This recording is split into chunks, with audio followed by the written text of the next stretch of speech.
골로새 1장 1절을 다 같이 읽겠습니다. 하나님의 뜻으로 말미암아 그리스도 예수에서 얻은 바울과 형제 디모데는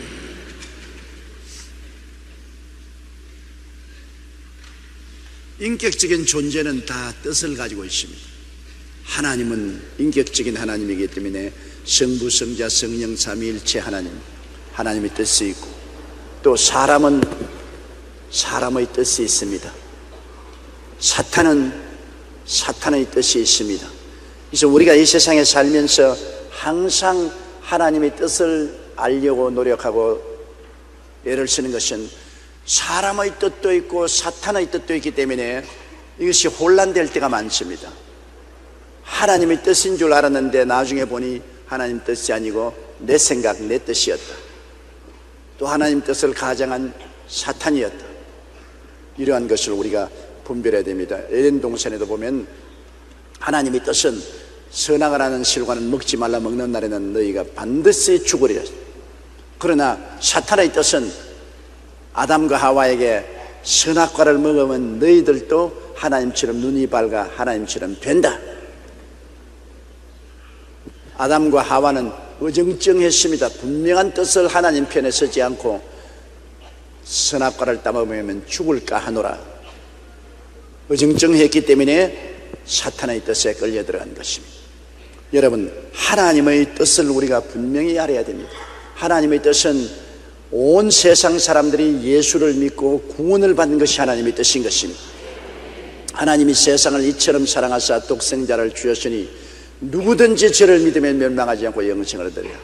인생에 대한 하나님의 가장 중대한 뜻은 예수님을 믿고 구원받는 것이 하나님의 뜻입니다.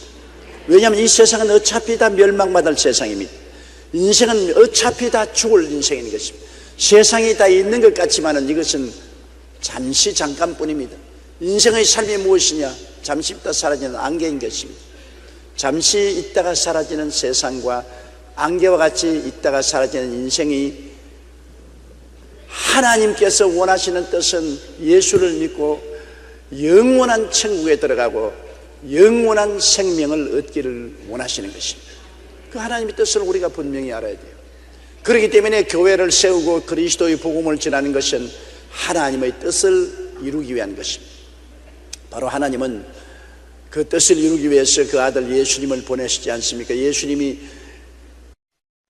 갈보리 십자가에 매달리기 전에 겟세마네 동산에서 기도할 때 할 수만 있으면 이 잔을 내게서 옮기시옵소서. 그러나 내 뜻대로 마옵시고 아버지 뜻대로 하시옵소서. 예수님의 뜻은 십자가 걸머지지 않은 것이었습니다. 흉악한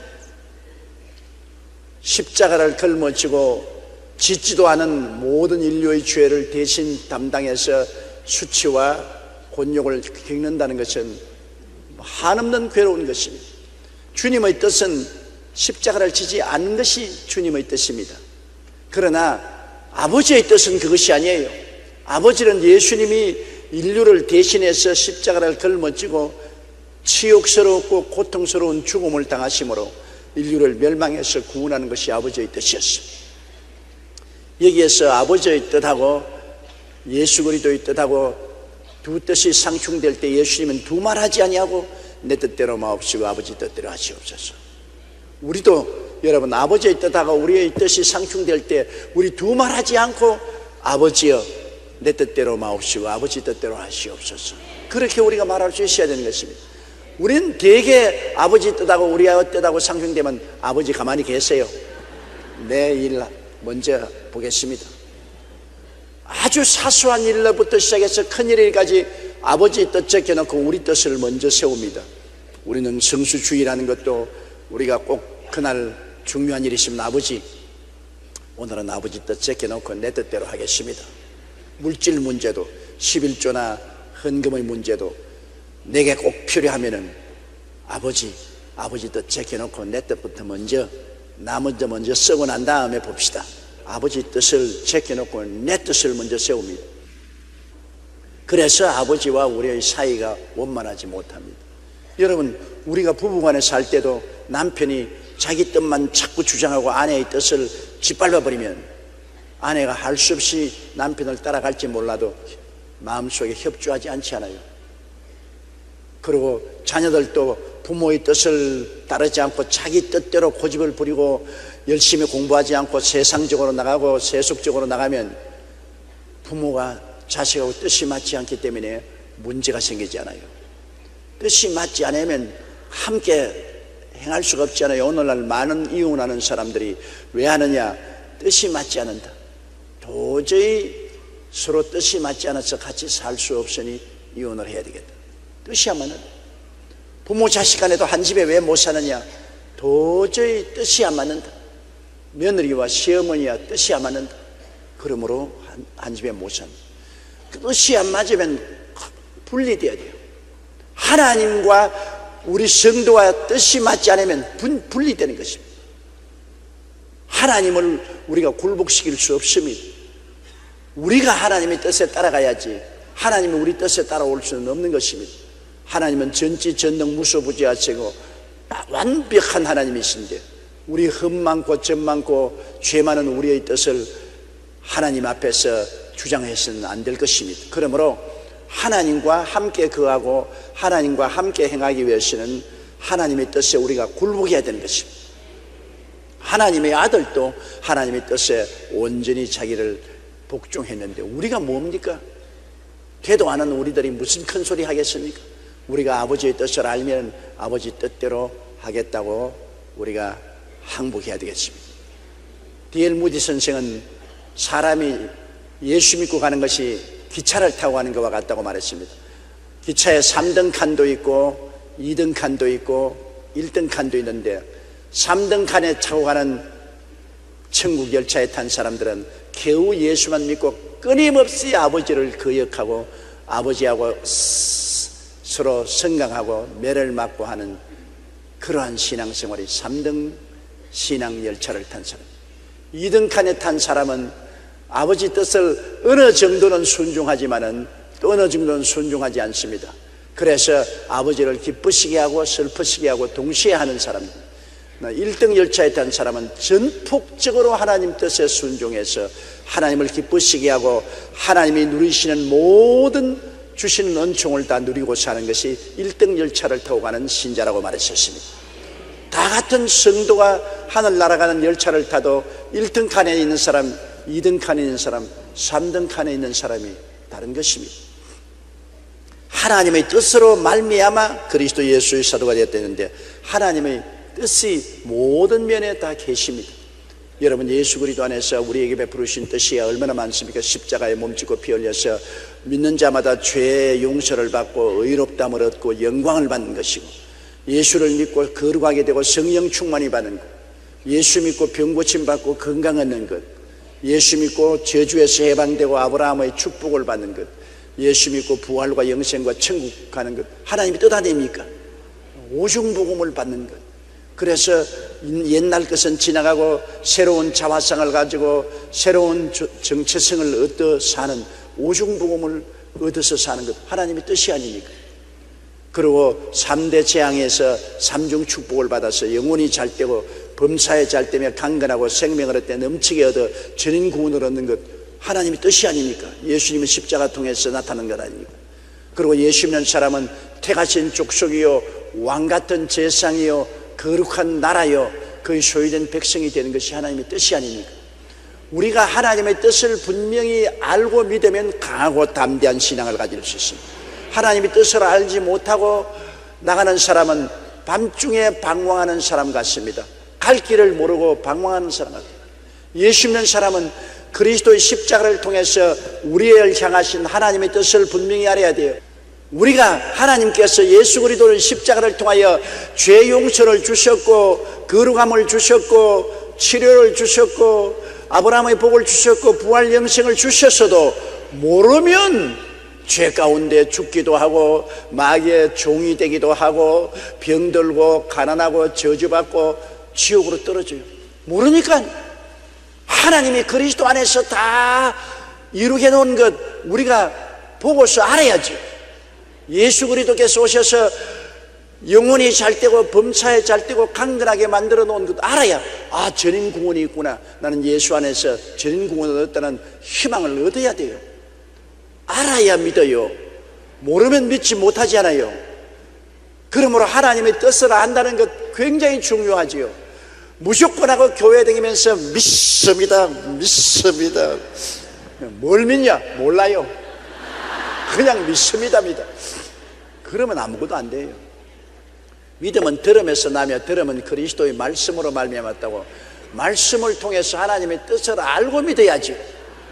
뜻이 가장 중요합니다. 하나님의 뜻을 알아야 하나님과 함께 동거하고 하나님과 함께 행하고 하나님을 기쁘시게 하고 하나님의 응답을 받을 수 있죠. 하나님의 뜻을 거역하고야 동거할 수도 없고 하나님 함께 행할 수도 없고 하나님을 기쁘시게 하지도 못하잖아요. 언제든지 십자가를 바라보고 예수님을 통한 우리의 향하신 하나님의 뜻을 우리가 늘 기억해야 되는 것입니다.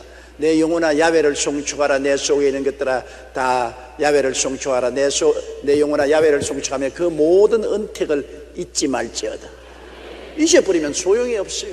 하나님의 뜻을 기억하고 알아야 믿고서 눈에 나무 정감 보이고 귀에는 나무 안 쏠리고 눈에는 잡히는 것 없고 칠흑같이 어두워도 성경에 말씀하시기를 하나님의 뜻이 기록되었다. 난 말씀대로 믿는다. 환경을 이길 수 있는 것은 말씀에 서는 길밖에 없는 것입니다. 하나님의 뜻을 알아야 환경을 이길 수 있죠. 우리가 어떻게 긍정적이고 적극적이고 창조적이고 생산적인 삶을 삽니까? 내가 아무리 긍정적일지라도 부정적인 세상 일이 너무나 많고 적극적으로 하려 해도 소극적이 되고 늘 세상에 슬픔, 고통, 괴로움, 불안, 초조, 절망이 꽉 들어 찼는데 어떻게 이것을 이길 수 있어요? 내가 하나님의 뜻을 알면 하나님의 뜻에 서서 나는 예수의 이름으로 용서받은 사람이다. 나는 용서받은 의인이 되었다. 무슨 자꾸 죄책을 가져오느냐. 옛날 죄는 다 용서를 받고 청산되었다. 나는 의인이 되었다. 마귀가 유혹하면 예수 그리스도 안에서 마귀와 세상은 내가 이미 이겼다. 내가 세상을 이겼노라고 하셨다. 예수님을 통해서 이겼으니 너희 마귀의 모든 유혹은, 부정적인 유혹은 물러가라. 너희 병의 모든 고통과 불안과 초조도 예수 이름으로 명하니 물러갈지어다. 나는 제가 첫째 걸음 맞음으로 나음을 입었다. 세상에 살기 힘들어도 나는 저주에서 해방받고 아브라함의 복을 받은 사람이다. 나는 복된 사람이다. 내가 밖에 나가도 복을 받고 집에 들어와도 복을 받는다.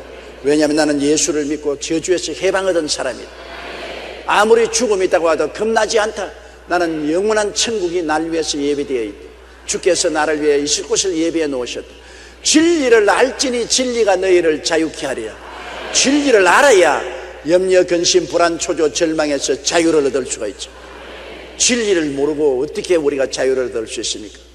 그리스도께서 우리를 자유케 하려고 자유를 주었은즉 그러므로 믿음의 구석에 서서 다시는 종의 멍에를 매지 말라고 갈라디아서 5장 1절에 말했습니다. 너무나 많은 사람들이 죄의 멍에를 메고 있습니다. 세상 멍에를 메고 있어요. 병의 멍에를 메고 있습니다. 저주의 멍에를 메고 있고 절망과 죽음의 멍에를 메고 피땀을 흘리고 있습니다. 왜 멍에를 맵니까? 예수님이 이미 그 멍에 다 꺾어버렸는데 예수님이 꺾어버린 멍에를 왜 우리가 도로 걸머쥐고 있습니까? 그건 우리가 진리를 알지 못하기 때문에 믿음으로 강하게 서지 못합니다. 믿음에 섰으면 믿음으로 강하게 서서 우리의 권리를 주장해야 되는 것입니다. 바울 선생은 나는 하나님의 뜻으로 말미암아 그리스도 예수의 사도가 된 바울과 형제 디모데라고 했습니다. 예수 그리스도의 사도라는 것은 아포스톨로스라는 헬라어로서 보내심을 받았다. 예수님의 보내심을 받았다. 바울 선생은 나는 하나님의 뜻을 따라서 예수 그리스도의 사도된 하나님 예수 그리스도의 보내심을 받은 바울과 형제 디모데가 되었다. 하나님이 보내심을 받았다. 바울 선생은 그것이 너무나 뚜렷했습니다. 하나님의 뜻을 따라서 나는 예수님의 부르심을 받고 보내심을 입었다. 그러므로 내가 하는 모든 일은 아버지의 뜻이요 예수 그리스도의 보내심을 받았기 때문에 예수님이 배후에 서 계십니다. 어떠한 고통과 괴로움도 바울 선생은 나는 하나님의 뜻을 따라 예수의 보내심을 받아 하늘나라 위해서 하는 고생이기 때문에 즐겁게 받을 수 있다는 것입니다. 여러분, 바울 선생만 예수님의 보내심을 받은 것이 아닙니다. 여러분도 하나님의 뜻을 쫓아 예수를 믿게 됐잖아요.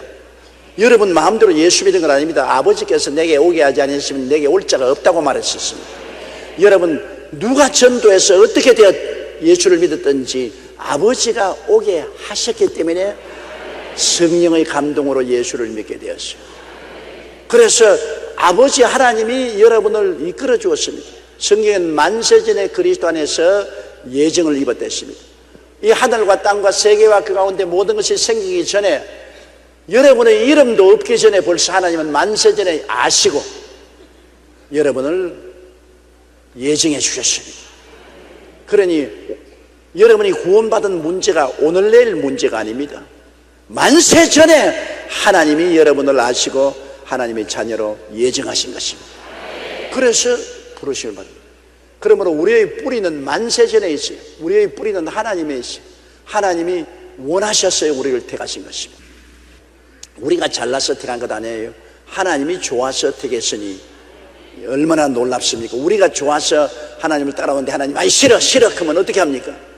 하나님이 좋아서 만세전에 여러분을 보시고 아시고 택하여서 예수를 믿게 해주셨고, 그 다음 예수 믿고 난 다음 주님은 여러분을 이제 세상에 보내신 것입니다. 아버지께서 나를 보내신 것처럼 나도 너희를 세상에 보냈다. 예수 믿는 모든 사람은 보내심을 받은 사람인 것입니다. 우리는 부르심을 받아 하나님께 와서 또다시 세상으로 보내심을 받은 사람인 것입니다. 어떻게 보냈냐? 사명을 가지고 보내심을 받은 것입니다. 예수의 복음을 전하라고 사명을 가지고 보내심을 받은 사람입니다. 바울 선생만, 디모데만 보내심을 받은 사람이 아니라 여러분 모든 사람이 보내심을 받은 사람입니다. 특별히 지역장, 구역장은 더 보내심을 받은 사람입니다.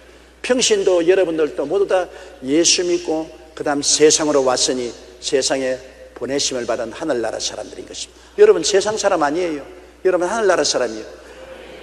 종류가 달라요. 세상 안 믿는 사람은 아담의 자손이고 우리는 예수의 자손이에요. 세상 사람들은 구인류요, 옛날 사람들이요. 우리는 예수 안에서 신인류요, 새로운 사람이에요. 옛날 사람, 세상 사람의 속에는 세상의 영이 들어있어요. 그러나 우리 속에는 그리스도의 성령이 들어와 있어요. 굉장히 달라요. 하나님께서 우리를 흑암의 권세에서 건져내서 그 사랑의 아들 나라로 옮기셨어요. 그러므로 겉은 같아 보이지만은 여러분 세상 사람하고 하늘나라 사람, 세상 영을 받은 사람, 하늘나라 영을 받은 사람, 옛사람, 우리는 새사람, 아담의 사람, 예수 그리스도의 사람, 구인류, 신인류 완전히 다르죠. 예수님 안에 들어와서 완전히 새로운 피조물이 되어서 다시 세상으로 보내진 것은 여러분이 세상에 그리스도의 빛이 되고 소금이 되라고 보내심을 받은 것입니다. 우리는 중대한 책임이 있습니다. 그리스도의 빛이 되어야 되고 어두운 세상을 비춰야 되고, 그리고 그리스도를 인하여서 세상 썩어지가는 곳에 그것을 막는 소금이 되어야 되는 것입니다. 그러므로 하나님은 보통 여러분을 귀하게 여기고 또 여러분을 의지하고 이제 형언할 수 없습니다. 여러분이 하나님을 의지하는 것만큼 하나님도 여러분을 의지하고 있습니다. 여러분이 세상에 빛이 되고 소금이 될 것을 바라보고 의지하고 계신 것입니다. 그러므로 굉장히 여러분은 하나님 앞에 중요한 사명을 가진 사람입니다. 따라서 말씀하시죠. 나는 사명받아서 보냄을 받은 사람입니다. 조그만 일에 보냄받은 있고 큰 일에 보냄받은 그거 상관없어요. 보내신 하나님이 우리를 택해서 너는 조그마한 가정에서 빛과 소금이 되라. 너는 이 동리에서 소금과 빛이 되라. 너는 이 시에서 소금과 빛이 되라. 너는 이 나라에 소금과 빛이 되라. 너는 전 세계에 나가서 소금과 빛이 되라. 사명은 크기는 다르지만은 사명은 똑같습니다. 다 하나님이 부르셔서 여러분 보냄을 받은 사람입니다. 바울 선생과 디모데만 보냄을 받은 사람이 아니라 여러분 우리들도 보냄받은 사람이라는 것을 알아야 되는 것이죠. 부름받아 나선 이 몸 어디든지 가오리다. 여러분 우리는 부름받아서 보냄을 받은 사람이기 때문에 어디든지 우리가 있는 처소에서 그리스도의 빛을 비춰야 되는 것입니다. 2절요. 골로새에 있는 성도들 곧 그리스도 안에서 신실한 형제들에게 편지하노니 우리 하나님 아버지 하나님으로부터 은혜와 평강이 너에게 있을지어다. 이제 바울 선생과 디모데가 감옥에서 편지를 하는데 골로새 마게도니아 지역의 교회인 에베소, 빌립보, 골로새 교회에게 편지합니다. 골로새 교회는 바울 선생이 세운 교회가 아니고 바울의 제자인 에바브라 디도가 세운 교회입니다. 바울이 직접 세우지 않은 교회지만은 제자를 통해서 세운 교회에 바울 선생이 디모데와 함께 편지를 합니다. 골로새에 있는 성도들, 성도라는 것은 여러분 보통 사람 아니고 성도라는 것은 무슨 말이냐, 분리된 사람이라는 거죠. 세상에서 분리된 사람. 우리가 다 같이 있는데 당신이 일이 나와서 따로 서세요. 따로 서세요. 따로 서세요. 세상에서 나와서 따로 선 사람들을 성도라고 합니다.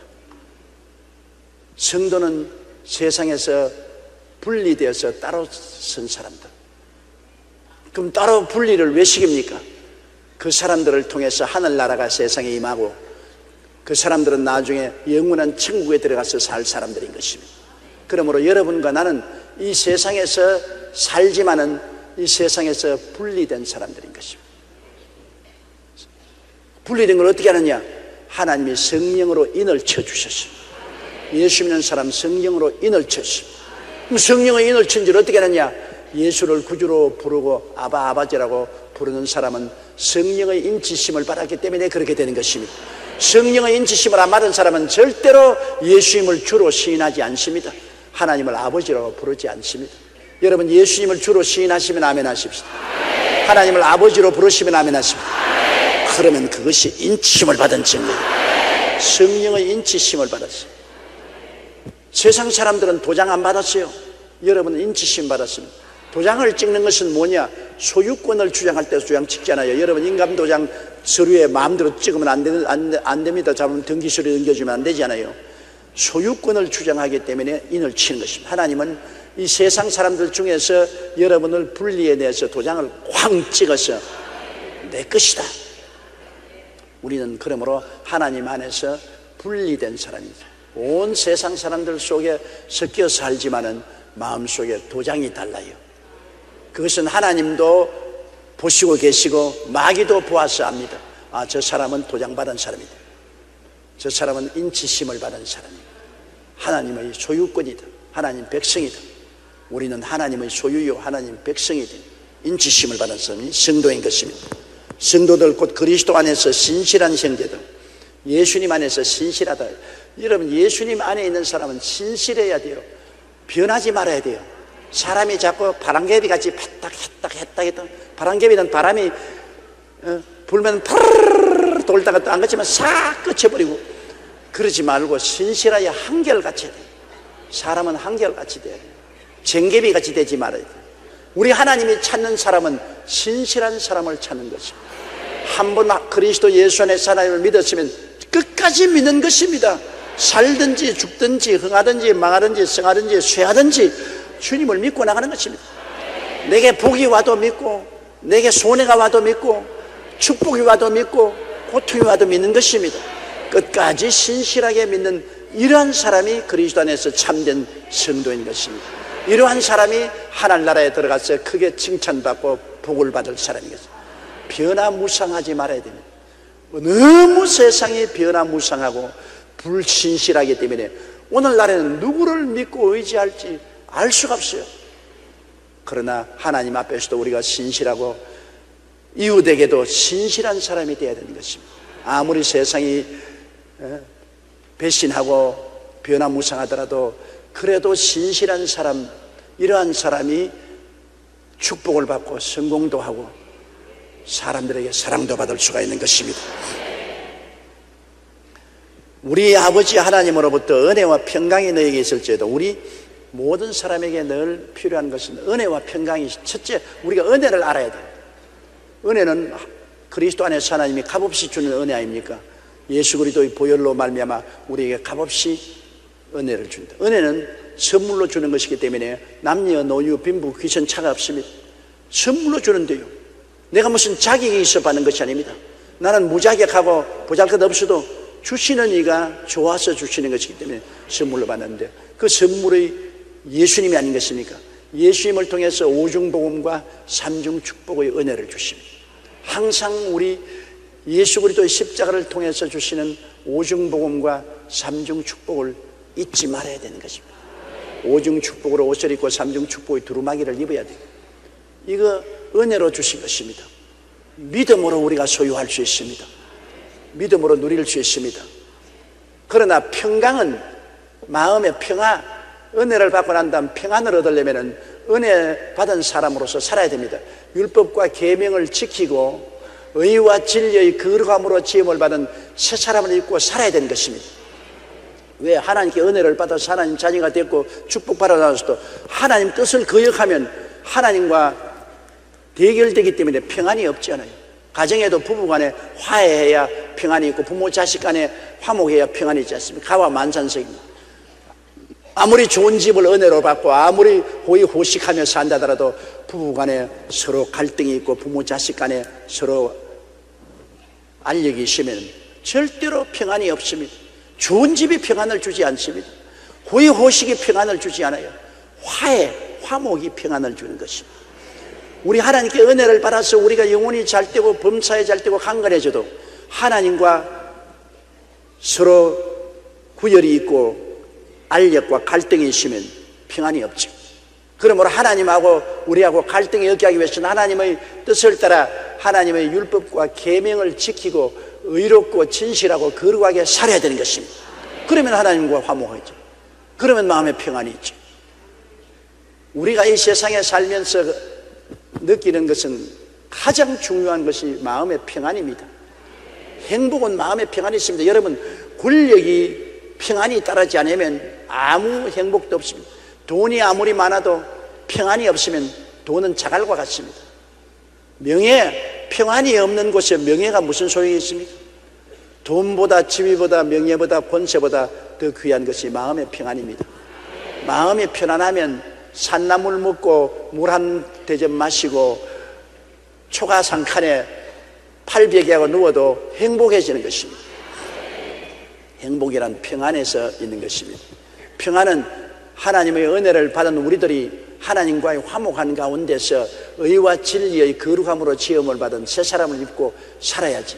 예수 믿는다고 하면서 온갖 시기, 분노, 질투, 사기를 치고 싸우고 이렇게 하면 하나님과의 사이가 후열되면 평안이 사라지는 것입니다. 우리는 은혜를 알고 받고 그리고 마음의 평화를 누려야 되고 또 환경에도 평화가 와야 됩니다. 마음에 물론 평화가 있으면 환경의 모든 풍파도 극복할 수 있지만 마음의 평화와 함께 환경에도 평화가 있는 게 좋지 않습니까? 환경에도 사업도 잘 되고 자녀들도 평안하고 일이 좋으면 더 평안하지 않습니까?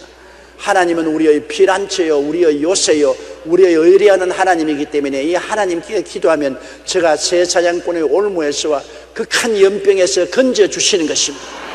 그러므로 마음의 평안은 내가 하나님 앞에 의와 진리의 거룩함으로 지은 새 사람을 입고 살 뿐 아니라 하나님을 나의 피난처요, 나의 요새요, 나의 의리하는 하나님으로 인정하고 하나님께 기도하는 것입니다. 새 사냥꾼의 올무에서와 극한 연병에서 건져주시옵소서. 밤의 놀람과 낮에 흐르는 살과 흑암 중에 행하는 연병과 백주에 황폐케 하는 파멸을 두려워하지 않게 하여 주시옵소서. 천인이 내 곁에서 만인이 내 우편에서 넘어지나 엎어지나 이 재앙이 내게 가까이 오지 못하게 해주시옵소서. 그렇게 늘 기도할 때 평안이 다가오는 것입니다. 평안은 예수 그리스도의 은혜를 알고 믿고 그러고 난 다음에 기도할 때 평안이 다가오는 것입니다. 우리는 모두 다 하나님의 은혜와 평강을 가진 사람이 되어야 되는 것입니다. 은혜 받고 편안하고 얼마나 좋습니다. 은혜를 받았으나 평안을 잊어버리면 은혜조차 다 쏟아버리는 것입니다. 예수 그리스도를 믿고 그 안에서 넘쳐나오는 은혜를 믿음으로 받고 우리는 하나님 앞에서 의롭게 거룩하게 진실하게 살아 하나님과 화해가 있고 평안하고 또 평안을 위해서 매일 기도해야 되는 것입니다.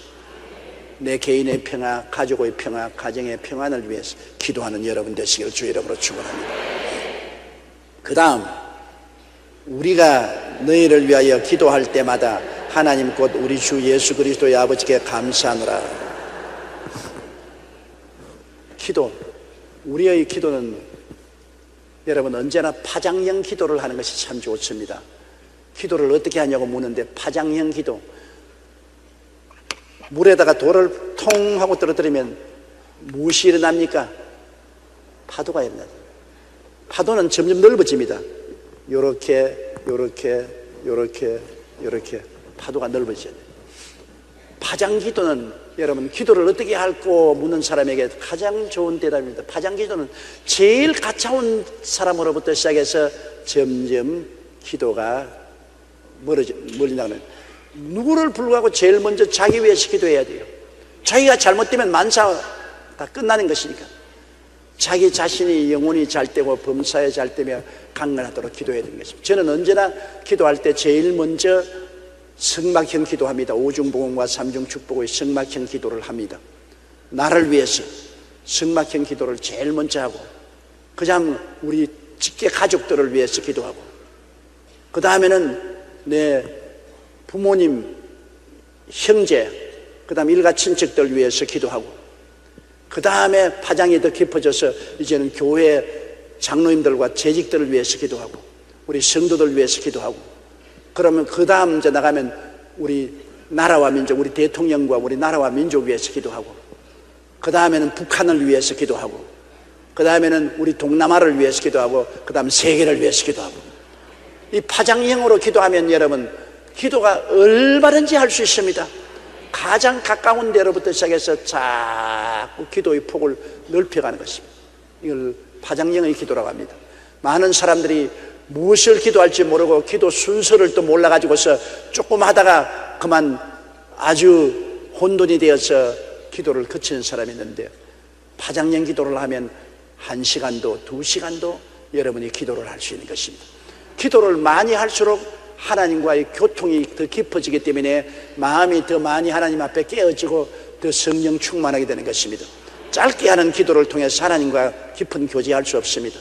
적어도 1시간 이상을 기도하면은 여러분이 영적 교통 속에 들어가는 것입니다. 뭐 얼렁뚱땅 빨리 하는 기도는 안 하는 것보다는 좋지만은 그러나 별 효과는 없습니다. 여러분 개인 기도는, 물론 대표 기도는 너무 오래 하면 안 돼요. 어떤 교회 가면 장로님이 기도를 30분 하는데 죽을 지경이에요. 죽을 지경. 은혜를 받는 게 아니라 전부 교인들이 고통을 받아가지고서 기도를 30분씩 하면 어떻게 됩니까?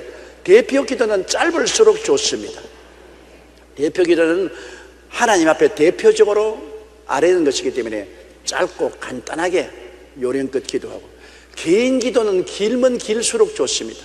대표 기도는 짧고 개인 기도는 길게 그렇게 기도해야 됩니다. 이 바울 선생의 기도는 이 짧지만은 아주 알차게 기도를 해주신 것입니다. 우리가 너희를 위하여 기도할 때마다 하나님 곧 우리 주 예수 그리스도의 아버지께 감사하노라. 감사 기도를부터 시작하는 것입니다. 우리도 그렇잖아요. 우리가 기도할 때 하나님께 받은 은혜를 생각하고 감사를 늘 많이 하면서 감사의 향기 가운데서 기도를 해야 되는 것입니다. 이스라엘의 성막 안에는 24시간 늘 향을 태웁니다. 그 안에 들어가면 향이 가득해요. 향 냄새가. 감사가 가득한 기도를 해야 되는 것입니다. 늘 울고 불평하고 원망하고 탄식하며 기도하면 별 효과가 없습니다. 감사의 향기가 가득한 기도를 해야 돼요. 기도하면서 늘 하나님이 베푸신 은혜를 생각하고 감사하고 그리고 또 기도하고 또 기도하면서 감사합니다. 바울 선생은 골로새 사람들을 위해서 기도할 때 그리스도의 아버지 하나님께 깊은 감사를 드렸습니다. 여러분, 하나님은 그리스도의 아버지 되시고 우리의 아버지가 되시는데, 우리도 예수님을 통해야 하나님이 우리 아버지가 되는 것입니다. 예수님 통하지 않으면 하나님과 우리의 관계가 없어지는 것입니다. 예수님을 통해야 하나님이 우리 아버지가 되므로 그리스도 예수를 통해서 아버지 하나님께 우리가 감사를 드려야 되는 것입니다. 4절요. 이는 그리스도 예수 안에 너희의 믿음과 모든 성도에 대한 사랑을 들으며,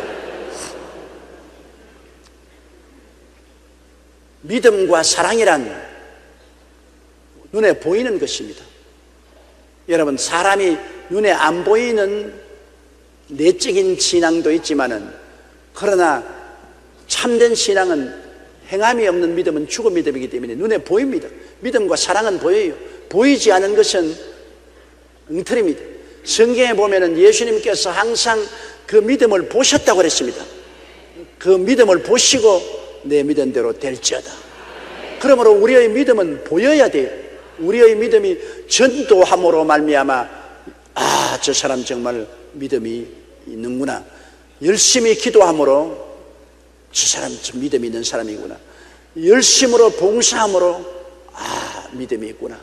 열심히 하나님 나라를 위해서 섬김으로 믿음이 있는 것이 눈에 보입니다. 믿음이란 보이는 것이지 보이지 않은, 나는 보이지 않은 믿음을 가지고 있다. 성경은 말하기를 보이지 않은 믿음을 보여라. 나는 보임으로 내 믿음을 증명하겠다고 하는 것입니다. 오늘날 여러분은 하나님이 여러분의 믿음을 보도록 하셔요. 하나님, 나 보십시오. 나는 이렇게 행하고 있습니다. 행함이 없는 믿음은 죽은 믿음, 영혼이 없는 몸이 죽은 믿음인 것처럼 행함이 없는 믿음은 죽은 믿음입니다. 행해야 돼요. 내가 기도를 통해서 행해야 되고, 말씀 공부를 통해서도 행해야 되고, 전도를 통해서 행해야 되고, 봉사를 통해서 행함이 있어야 되는 거죠. 아무 행함도 없는 믿음은 숨이 깔딱깔딱하는 믿음인 것입니다. 그건 뭐 예수를 구주로 믿었으니까 구원은 받죠.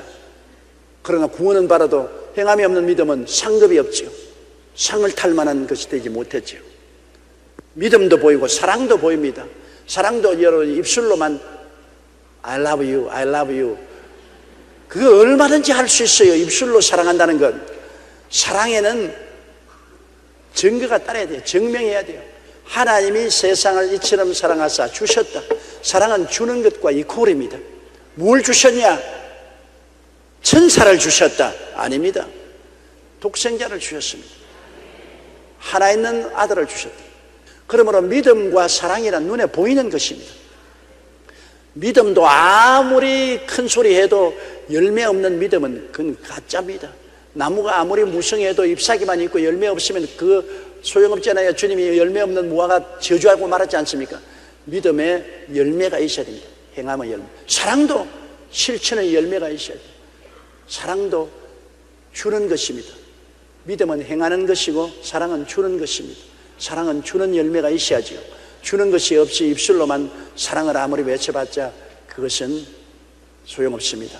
그러므로 여러분, 이 골로새 교회가 놀라운 것은 이는 그리스도 예수 안에서 너희 믿음과 모든 성도에 대한 사랑을 들었다. 소문이 나요. 이건 소문 안 날 수가 없어요. 믿음도 행함이고 사랑도 실천이기 때문에 소문이 나게 돼 있어요. 몰래 숨어서 할 도리가 없습니다. 아무리 내가 오른손이 하는 것 왼손이 모르게 해놔도 실천하는 것이기 때문에 소문이 나요. 이 골로새 교인들이 하는 소문은 바울이 감옥에서까지 들었으니까 말 다 했죠. 하물며 사람들에게 소문나는데 하나님에게 소문이 안 들릴 리가 있겠습니까? 하나님이 다 보고 알고 계신 것입니다.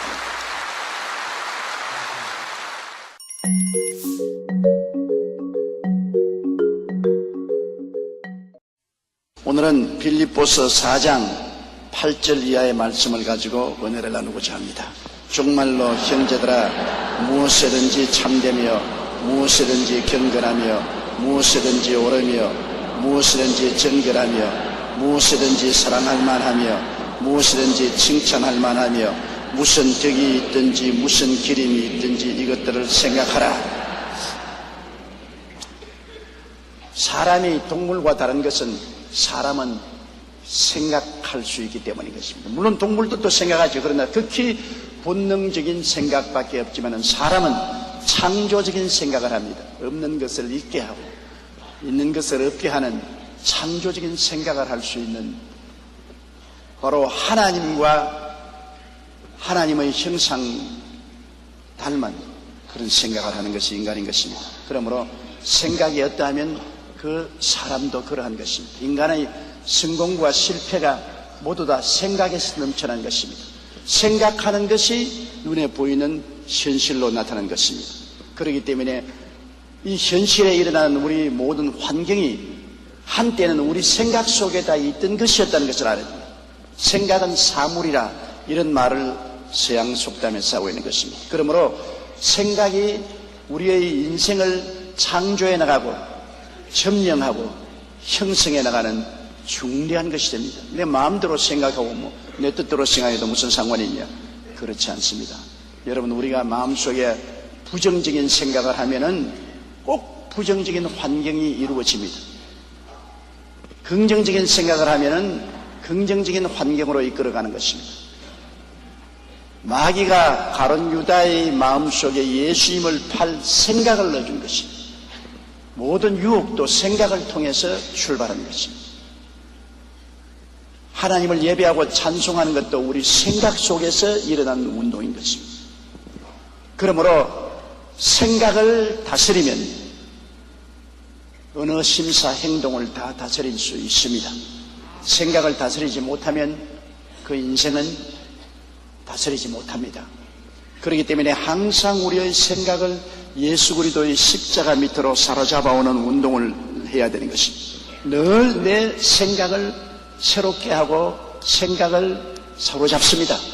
자기의 생각을 새롭게 하고 생각을 그리스도의 십자가 밑에 사로잡아서 그래야 마음속에 늘 긍정적이고 적극적이고 창조적인 삶을 가질 수가 있습니다.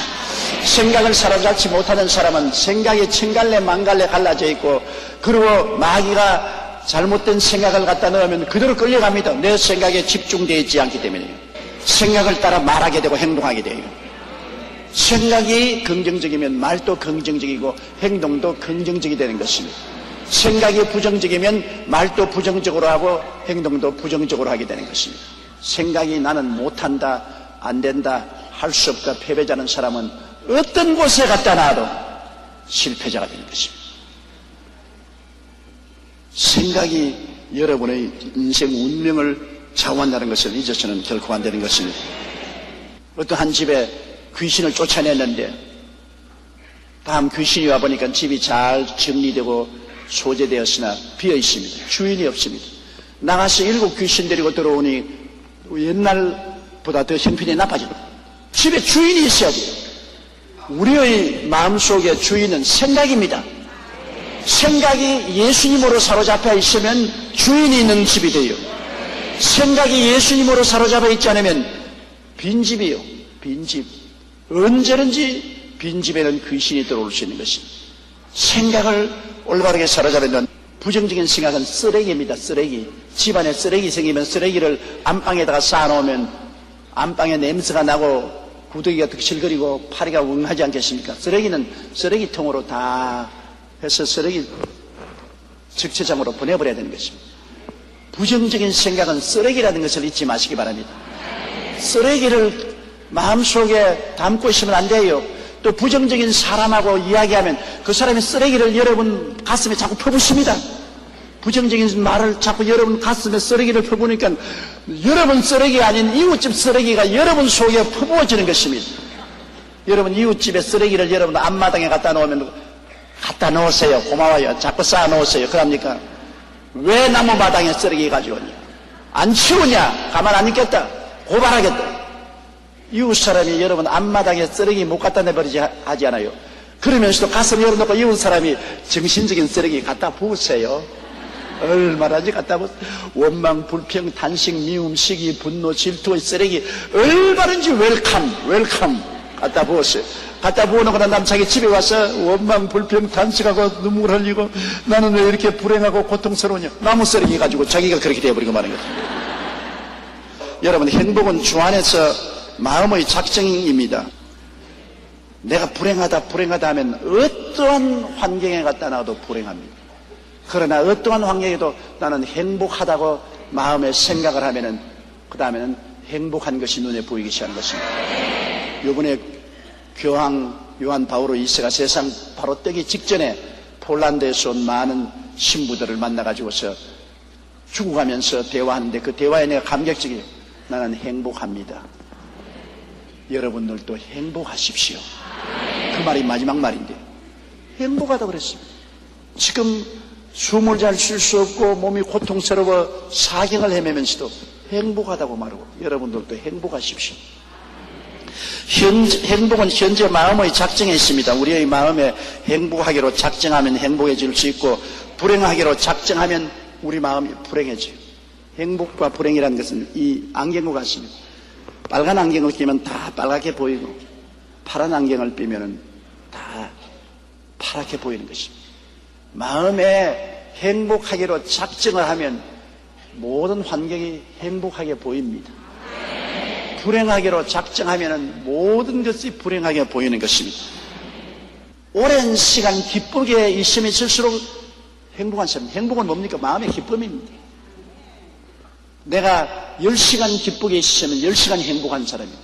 20시간 기쁘게 있었으면 20시간 행복한 사람입니다. 마음의 기쁨이 행복입니다. 여러분, 그런데 마음의 기쁨을 어디에서 얻을 수 있습니까? 돈이 들어와서 기쁨도 잠시고, 권력의 기쁨도 잠시고, 명예와 지위의 기쁨도 잠시입니다. 그런 것이 기쁨이 없는 건 아닙니다. 세상의 쾌락은 잠시 동안 기쁨을 갖다 주나 그 다음에는 슬픔이 꽉 들어차죠. 왜 예수 믿는 사람이 행복하냐? 예수 그리스도 안에서 은혜를 받고 성령이 오시면 지구적으로 기쁘기 때문인 것입니다. 예수 믿고 은혜를 받고 난 다음에 마음속에 성령이 오시면 평안하고 기쁩니다. 기쁨과 평안은 언제나 같이 다니는 것입니다. 마음이 편안해지면 마음이 기쁘지요. 그 마음이 기쁜 것은 뭐냐? 행복하다 그 말인 것입니다.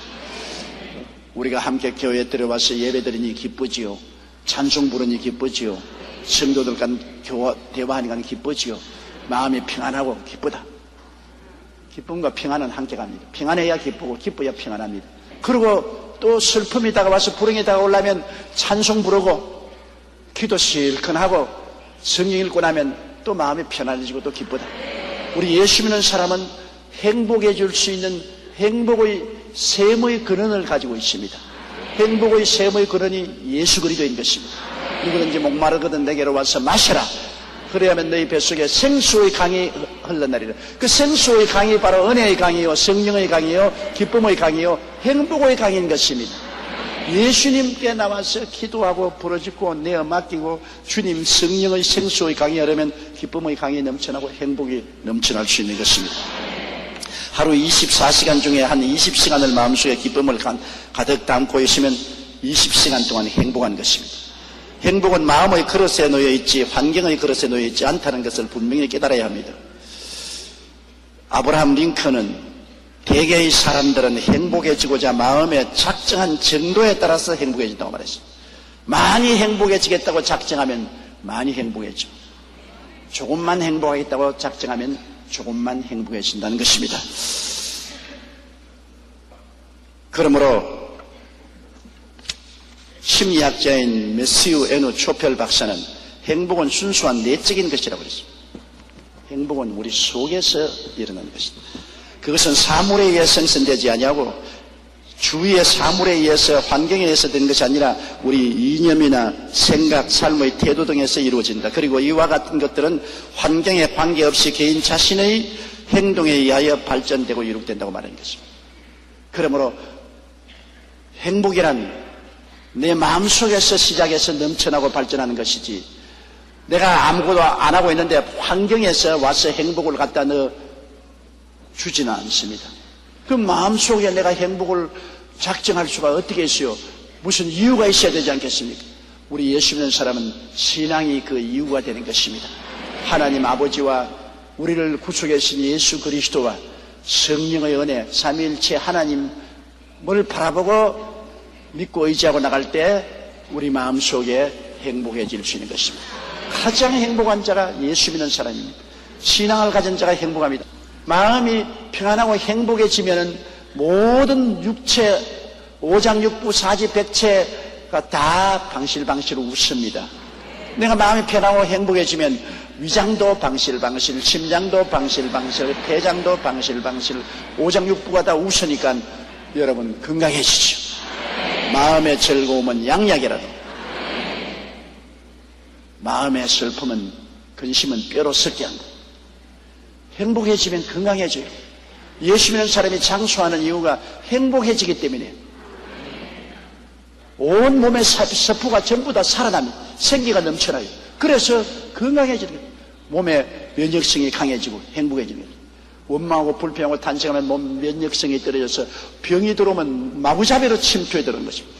그러나 행복한 사람은 면역성이 강해지기 때문에 병이 들어오면 병을 막아버립니다. 그렇기 때문에 예수 믿는 사람이 행복하지 아니하면 행복할 곳이 없습니다. 그러므로 생각을 다스리는 사람은 자기의 개인의 운명과 환경을 다스릴 수 있다. 생각이 그렇게 중요합니다. 생각을 방심하지 마십시오. 방심해 놓으면 귀신이 들어옵니다. 생각을 항상 십자가 밑으로 사로잡아 와야 되는 것입니다. 항상 십자가 밑으로 사로잡아옵니다. 저는 47년간 목회를 하면서 항상 노력하는 것은 내 생각을 십자가 밑으로 사로잡아 오는 것입니다. 그래서 언제나 긍정적이고 적극적이고 창조적인 생각을 한다. 부정적이고 파괴적이고 절망적인 생각 안 한다. 생각이 긍정적이면 말이 긍정적이고 행동이 긍정적이게 되는 것입니다. 그렇기 때문에 바울 선생은 여기에 성령을 통해서 말씀하기를 이것들을 생각하라. 생각을 사로잡아 오라. 그럼 어떤 것을 생각하냐? 정말로 형제들아, 마지막으로 형제들아, 무엇인지 참됨이야. 무엇인지 참된 것을 생각하라. 거짓된 것 생각하지 말고 참된 것을 생각하라. 참은 어디 있습니까? 예수님이 참이 아닙니까? 내가 진리요. 항상 십자가에 못 박이신 예수 그리스도를 생각하라. 예수 그리스도를 끌어안고 예수 그리스도의 십자가를 걸머쥐고 생각하면 거짓을 생각하지 않습니다. 예수님이 거짓을 십자가에 못 박았는데 내가 거짓을 생각할 수 있습니까? 십자가를 걸머쥐고 있으면 언제나 참을 생각해야지. 참을 생각해야지. 예수 그리스도 십자가 걸머쥐지 않고는 여러분 참을 생각할 수 없습니다. 거짓이 너무나 심셉니다. 거짓의 애비가 마귀입니다. 마귀가 왔는데 어떻게 이깁니까? 내가 십자가를 끌어안고 십자가를 걸머쥐고 있으면 거짓은 십자가에 못 박이고 그리스도의 참이 나타나게 되는 것입니다. 그러므로 그리스도 십자가를 걸머쥐고 무엇인지 참되며 무엇인지 경건한 것은 하나님을 두려워하여서 삼가해서 사는 것입니다. 하나님을 두려워한다. 망령되이 생각하고 망령되이 말하고 망령되이 행하고 개망나니 같이 행하지 않은 경건하게 생을 삽니다. 하나님을 존경하고 하나님을 거룩되게 하면서 사는 경건한 마음. 이것도 십자가를 걸머짐으로 알 수 있는 것입니다. 내가 십자가를 걸머짐으로 하나님 아버지께서 죄를 심판하고 우리에게 성령으로 거룩함을 주시는 하나님인 것을 우리가 바라보게 되면 십자가를 걸머질 때 언제나 우리는 경건하게 하나님을 바라볼 수 있습니다. 하나님은 죄를 용납하지 않습니다. 예수 그리스도를 통해서 그 비참할 정도로 아들이라도 죄를 짊어질 때 심판한 걸 보십시오. 하나님은 죄를 미워합니다. 죄를 대적하죠. 십자가를 통해서 하나님 죄를 심판하고 예수 그리스도를 통해서 우리를 용서해 주었으니 이 하나님의 은혜가 얼마나 감사합니까? 하나님의 은혜는 여러분 경건하게 받아들여야 되는 것입니다. 하나님의 은혜를 받으면 하나님을 사랑할 뿐 아니라 하나님을 두려워하게 됩니다. 경건한 생활에는 하나님을 두려워하면서 사는 삶이 경건한 삶인 것입니다. 집안에 어른이 있으면 여러분 화음소리도 내지 않고 그러면 그래도 탕탕탕탕 걷지도 않고 밥을 먹어도 와장창하게 먹지 않고 조심하지 않아요. 경건하라는 것은 조심해서 사는 거죠. 하나님 앞에 조심해서. 항상 우리는 하나님 앞에 놓여 있습니다. 하나님은 시간과 공간을 초월해서 항상 우리와 같이 계십니다. 하나님은 영원이시고 무한이기 때문에 시간이란 영원 안에 있고 한정된 시간도 영원 안에 있습니다. 그러므로 지금 여러분 우리가 이 자리에 있는 것은 하나님 앞에 앉아 있는 것입니다. 자고 깨고 말하고 행동하는 모든 것이 하나님 앞에서 행하고 있습니다. 그러므로 경건하게 행해야죠. 조심해서 살죠. 우리는 십자가를 걸머쥐고 하나님 앞에 경건하게 살아야 되는 것입니다. 또 무엇인지 오르며 삐뚤어진 길로 가지 않는 거예요. 언제든지 옳게 걸어간다. 우리가 예수 그리스도를 믿었으면 언제나 계명과 율법과 계명을 지키고 올바르게 살아야 돼요. 계명과 율법이란 우리를 올바르게 살게 하는 가드레일입니다. 밖을 나가지 마라. 밖을 나가면 하나님이 싫어하고 마귀의 밥이 된다. 올바르게 살아라. 율법과 계명 없이 올바르게 살 수 없습니다. 내 생각으로 옳다고 생각하나 하나님 생각에는 옳지 않으니까. 어떤 것은 사람에게 바르게 보여나 그 결국은 죽음의 길이라고 성경이 말하고 있습니다. 계명과 율법을 지켜야 돼요. 계명과 율법을 지키지 않는 은혜는 값싼 은혜입니다. 독일의 유명한 신학자 본헤퍼가 말하기를 계명과 율법을 저버린 은혜는 값싼 은혜. 내가 무슨 일을 해도 까짓것 하나님이 용서해준다. 아닙니다. 계명과 율법을 어긴다면 반드시 징계가 오고 상처가 다가오는 것입니다. 그러므로 무엇인지 옳게 살기 위해서는 우리는 늘 계명과 율법을 생각해야 옳게 사는 것입니다. 내가 늘 마음속에 계명을 생각하고 율법을 생각하고 십계명을 생각하고 올바르게 살아요. 십계명을 우리가 생각해 보세요. 올바르게 생각. 내 앞에 다른 신을 두지 마라. 다른 신을 섬길 수 있는 그런 기회가 와도 성경이 아니다. 다른 신을 섬기지 마라. 우상에 절하지 마라. 어떠한 우상도 절하지 않고 내가 스스로도 우상이 안 되도록 경계해 주냐. 하나님의 이름을 망령되게 부르지 마라. 경건하게 살아라. 망연된 행실을 하지 마라. 안식일을 거룩히 지켜라. 성일, 주일날을 거룩히 지켜라. 이런 것이 우리가 올바르게 생각합니다. 부모에게 불효한 생각이 생기더라도 내 부모를 공경하라. 부모님이 날 잘 못해주고 도와주지도 아니하고 상속도 안 주고 불평 많죠. 그러나 그 생각은 옳지 않다. 내 부모를 공경하라. 하나님이 그렇게 말씀하셨으므로 그렇게 하는 것이 올바른 생각이다. 살인하지 마라. 죽이고 싶도록 미운 생각이 들어오더라도 아니야.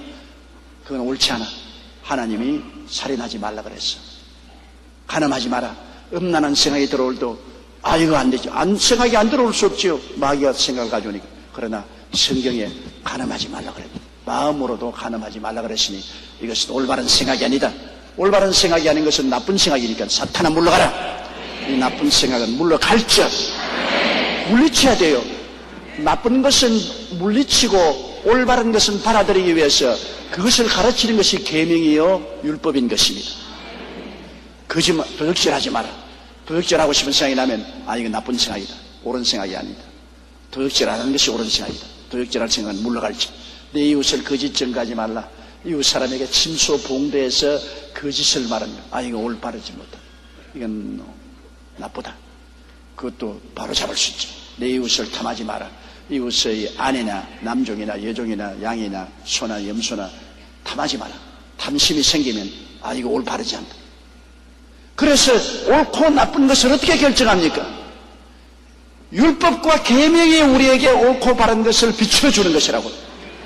안 믿는 사람 여러분 제 마음대로 살지 않아요. 왜? 옳고 그런 것을 모릅니다. 율법과 계명이 없으니까 옳고 그런 것을 어떻게 알아요? 그러나 율법과 계명은 우리에게 옳고 그런 것을 밝게 비추십니다. 우리가 구원은 예수 그리스도를 믿음으로 보혈로 값없이 받지만은 구원받아서 하나님 앞에 올바르게 살기 위해서는 율법과 계명을 늘 들여다보고 우리가 무엇이 옳고 그런 것을 판단해서 옳지 않은 것은 물리치고 옳은 것은 취하면서 살아야 올바른 신앙생활을 할 수 있는 것입니다. 무엇이든지 옳으며 무엇이든지 정결하며 정결하고 깨끗하다. 무엇인지 정결한 생각을 하라. 생각이 정결해야 됩니다. 생각이 정결하려면 십자가를 통할 수밖에 없습니다. 예수님 십자가의 보혈을 통하여 나를 씻고 사람이 지저분한 생각과 삶이 안 들어온다고 하면 절대로 못해요. 마귀가 있는 이상. 그러나 그걸 자꾸 씻어내야 돼요. 예수님의 회개로 씻어내고 보혈로 씻어내고 말씀으로 씻어내고 성령으로 씻어내고 그래서 늘 정화해야 돼요. 우리 몸도 매일같이 샤워하거든. 하물며 마음을 하루에 몇 번이고 기도를 통해서 정화하지 않으면 안 되는 것입니다. 무엇인지 사랑할 만하며 그리고 사랑을 생각하는 것이 제일 좋습니다. 사랑을 생각. 저는 매일 하루에 2-3번 이상 기도할 때 목표를 두고 있습니다. 하나님 사랑으로 실천하게 도와주시옵소서. 사랑으로 그런데 사랑을 하려면은 여러분 예수님 십자가를 걸머지지 않고는 사랑을 할 수가 없어요. 미운 생각이 너무 많아서. 내 생각대로는 사랑이 안 돼요. 다 쥐어받고 싶지 그냥 미운 생각이다. 그러나 십자가를 걸머지면 예수님이 나같이 못난 사람을 위해서 십자가를 걸머졌으니 내가 예수 그리스도의 십자가를 걸머지고 남을 미워할 수가 없어요. 주님이 내 때문에 십자가 걸머졌는, 또 주님이 저 사람 때문에도 십자가 걸머졌으니, 그러므로 예수님 은혜에 의지해서 사랑을 생각하고 말할 수밖에 없는 것입니다. 사랑을 생각해야 돼요. 근데 사랑을 생각하려면 십자가를 걸머지고 사랑을 생각할 수 있습니다. 아주 미운 사람이 앞에 딱 있는데 사랑해야지 사랑이 안 돼요. 그러나 예수 십자가를 바라보면 그 마음이 탁 놓여지고 마음에 칼이 떨어져 버립니다. 예수님이 나나 너를 위해서 십자가에 못 박였는데 나는 미워할 권리가 없다. 우리가 죄인을 심판할 권리가 없는 것은 예수님이 죄짐을 짊어졌기 때문에 죄인을 심판할 권리는 예수님밖에 없습니다. 예수님이 죄짐 짊어졌으니 죄짐을 짊어진 사람이 분이 죄를 심판할 수 있죠. 우리는 죄를 심판할 권한이 없습니다. 그러면 예수님이 모든 미움을 다 십자가에 못 박았으니 이제 미워할 수 있는 권한은 예수님밖에 없습니다. 우리는 미워할 권한이 없어요. 예수님이 미워할 권한이 있지. 그러나 예수님은 안 미워하잖아요. 예수님이 할 수 있는 것을 우리가 간섭하면 안 돼요. 용서도 예수님만 할 수 있습니다. 심판도 예수님만 할 수 있습니다. 미워하는 것도 예수님만 할 수 있는 것입니다.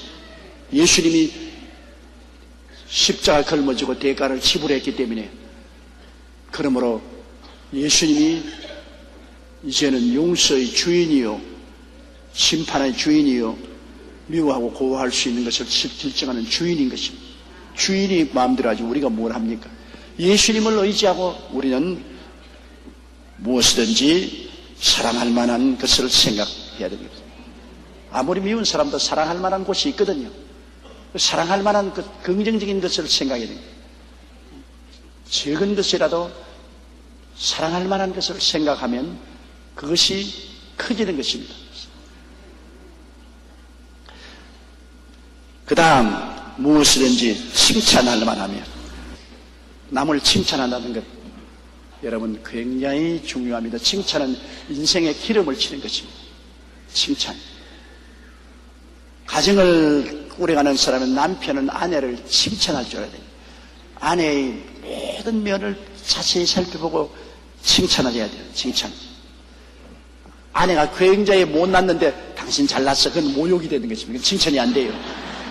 그렇다고 못났던 말도 하지 말고 못난 것을 잘났다고 하지 말아요. 그러나 아내가 아무리 못나도 노래를 잘하면 당신 목소리 기가 막혀. 아주 훌륭해. 잘하는 것을 돋구어줘야지. 잘하는 것을 자꾸 칭찬해. 잘 못하는 것을 거짓말로 칭찬해주면 안 돼요. 잘하는 것을 칭찬해줍니다. 그것은 날 비행기 태운다 싶어도 좋다고. 칭찬 안 좋아하는 사람 아무도 없어요. 성경에 보면은 칭찬을 잘 하시는 분이 훌륭한 리더가 된다고 말하고 있는 것입니다. 고래도 칭찬하면 춤을 춘다 그랬습니다.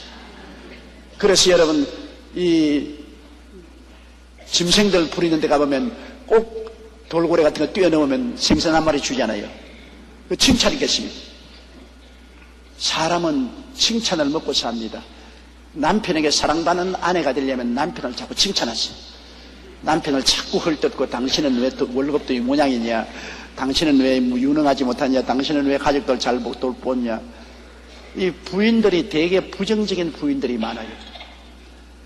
돈을 많이 벌어다 줘도 한이 없고 안 벌어다 줘도 불평도 한이 없습니다.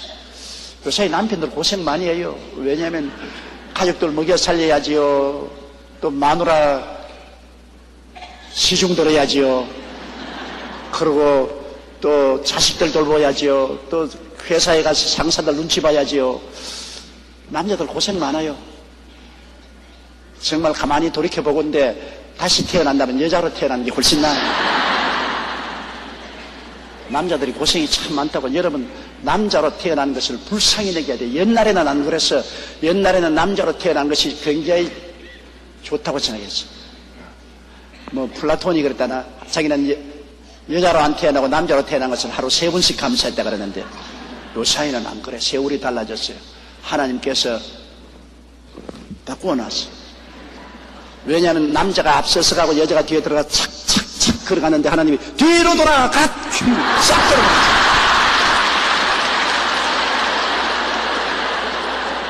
남편이 앞서서 가다가 하나님이 뒤로 돌아 보내면 막 뒤로 부인 뒤에 따라듭니다. 요 사회는 여성들이 상위적인 사회에 있어요. 요 사회 여러분 법관 시험에도 여성들이 다 1등을 하고 줄줄이 법관이 되는 것입니다. 회사의 취직 시험도 1등부터 10등까지는 다 여자라거든요. 여성 파워 시대가 왔습니다. 그래서 기가 죽어서 이렇게 있는 남자들 좀 격려해 주라고요. 그 남편들 보면 좋은 점도 많잖아요. 당신은 성격이 참 좋아, 이해력이 많아, 자식들을 사랑해, 집에 일찍 들어오니 좋아, 뭐 그런 거 있지 않아요? 그런 거 찾아보면. 찾아보아서 좋은 것 있으면 자꾸 그것을 가지고 기름을 부어줘요. 자꾸 칭찬해줘요. 그러면 생기가 돋아오르는 것입니다.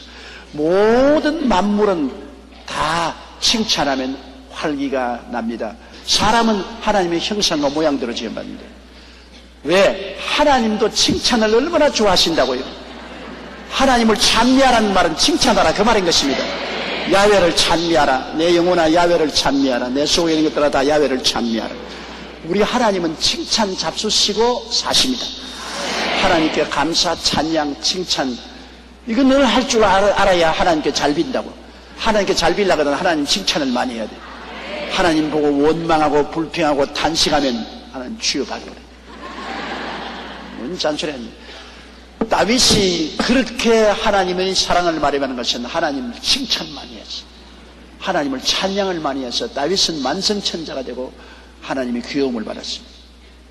그러나 이스라엘 백성들은 광야를 지나면서 하나님께 늘 원망 불평 탄식하다가 버림을 당했습니다. 그러므로 여러분은 이 성경 말씀에 기록한 대로 무엇이든지 칭찬할 만하며 칭찬할 것을 생각하라. 하나님도 늘 베풀으신 은혜를 기억하고 그 은혜를 늘 들어서 하나님께 칭찬하고 하나님을 찬양하고 찬미해. 그리고 남편도 아내도 이웃도 장점을 늘 들어서 칭찬해주고 장점을 들어서 자꾸 칭찬해주고 격려해주고 용기와 힘을 넣어줘야 되는 것입니다. 그러면 기가 살아나요. 기가 살아나면 무슨 일도 해낼 수가 있는 것입니다. 기가 죽으면 아무것도 못해요. 그 다음 무슨 덕이 있든지 사람이 이 세상에 덕스러운 사람하고 덕이 없는 사람이 있잖아요. 사람이 덕성스러운 사람, 후덕한 사람, 푸근하고 사람 만나면 푸근한 사람이 있고 사람 만나면 아주 가시방석에 앉은 사람 같은 것입니다. 사람이 같이 식사를 하더라도 덕이 있는 사람과 앉으면 푸근하고 소화가 잘 텐데 덕이 없는 사람과 있으면 가시방석에 앉으니까 먹은 또 소화도 안 돼요. 덕성스러운 게 좋습니다. 사람이 후한, 마음이 푸근하고 후한 사람이 좋지요. 성격이 그렇지 못하더라도 이 덕을 생각하라. 후한 거, 푸근한 것을 생각하라. 무슨 덕이 있든지 무슨 기름이 있든지 이것들은 제가 기름이라는 것은 잘하는 것은 아닙니다. 다른 사람보다 특별한 것, 다른 사람보다 노래 잘하더라, 다른 사람보다 기술이 있더라, 다른 사람보다 옷을 잘 입더라, 뭐 다른 사람보다 장점이 있잖아요. 그런 좋은 점을 생각하라. 나쁜 점을 생각하지 말고. 그러니 오늘 여기 바울 선생이 말한 것은 무엇이든지 긍정적으로 생각하고 긍정적으로 말하고 긍정적으로 행동하라. 부정적으로 생각하고 부정적인 말을 하고 부정적인 행동을 하지 말라는 것입니다. 그만큼 생각이 우리의 운명을 좌우하기 때문인 것입니다. 생각이 운명을 좌우합니다. 오늘 하루 부정적 생각하면 오늘 하루 늘 불행합니다. 오늘 하루 긍정적 생각을 하면 오늘 하루 종일 행복합니다. 일생이라는 것이 하루하루가 모여서 일생이 되는데 여러분 오늘 하루 부정적으로 살았으면 그만큼 불행한 사람 아닙니까? 우리의 생각이 긍정적으로 할 수 있다 하면 된다 해보자 하면 얼마나 창조적인 역사가 일어납니까? 성경에는 이 산들의 명령에 바다에 던지라 말하고 믿으면 이루어진다. 여러분 태산 같은 산이 바다로 옮겨진다. 태산 같은 문제가 다가와도 내가 그 문제로 말미암아 할 수 있다 하면 된다 해보자 이 산은 물러간다고 긍정적으로 믿고 말하면 그것이 바다로 옮겨간다는 것입니다. 예수님이 그렇게 말씀하셨습니다. 태산 같은 문제를 바라보고 그 앞에서 원망하고 불평하고 탄식하면 산은 자꾸 더 높아지는 것입니다. 바다는 점점 더 멀어져요. 어떤 사람이 길을 가는데 두 사람이 산 밑에 앉아서 고함을 치고 있더랍니다. 뭐하니까 한 사람은 올라간다 올라간다 올라간다, 다른 사람은 못 올라간다 못 올라간다 못 올라간다. 1년이 지나고 난 다음에 보니까 한 사람밖에 없어요. 한 사람이 앉아 못 올라간다 못 올라간다 못 올라간다. 올라가는 사람은요, 이거는 저 산꼭대기에 올라앉아서 올라간다 올라간다 올라간다. 올라간다는 사람은 1년 만에 산꼭대기에 올라가고, 못 올라가는 사람은 아직도 산 밑에 앉아서 못 올라간다 못 올라간다. 할 수 없다고 생각하면 모든 것이 못합니다. 할 수 있다고 생각하면 모든 것을 할 수 있어요. 예를 들어 말하면 여러분, 영어 300단어만 외우면 일상 영어를 다 할 수 있어요. 300단어. 300단어는 그럼 하루에 한 단어씩만 외우면 1년에 360개를 외웁니다. 하루에 영어 단어, 필수 영어 단어 한 단어씩만 외우면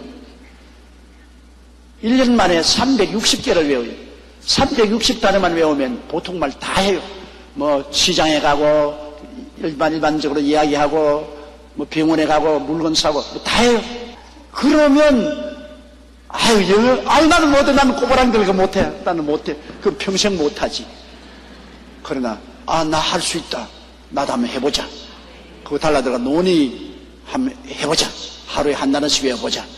1년만 지나면 여러분 영어로 실컷 이야기하고 여행도 하고 대화도 할 수 있어요. 벌써 할 수 있다고 할 수 없다고 인간의 가는 길이 그렇게 달라지는 것입니다. 인간은 자기 부가가치를 자꾸 높여야 되는데 가만히 있으면 녹이 끼어버려요. 가만히 있으면 녹이 끼잖아요. 자꾸 닦아야지. 갈고 닦아야지. 우리 인생도 자꾸 자기가 할 수 있다고 생각하고 공부도 하고 글도 읽고 전문적인 지식도 섭취하고 자꾸 갈고 닦아야 돼요. 요새 여성들이 교육을 많이 받으니까 옛날에 교육 없을 때는 사람들이 여성은 남성보다 지성이 못하다고요. 그런 잘못된 생각을 했는데 여성들이 이제 자유롭게 해서 다 남성하고 같이 공부를 하고 갈고 닦으니까 대학교에도 언제나 거기 보면 1등으로 졸업하는 건 다 여학생이에요. 갈고 닦으니까 얼마나 빛이 나기 시작하는 것입니다.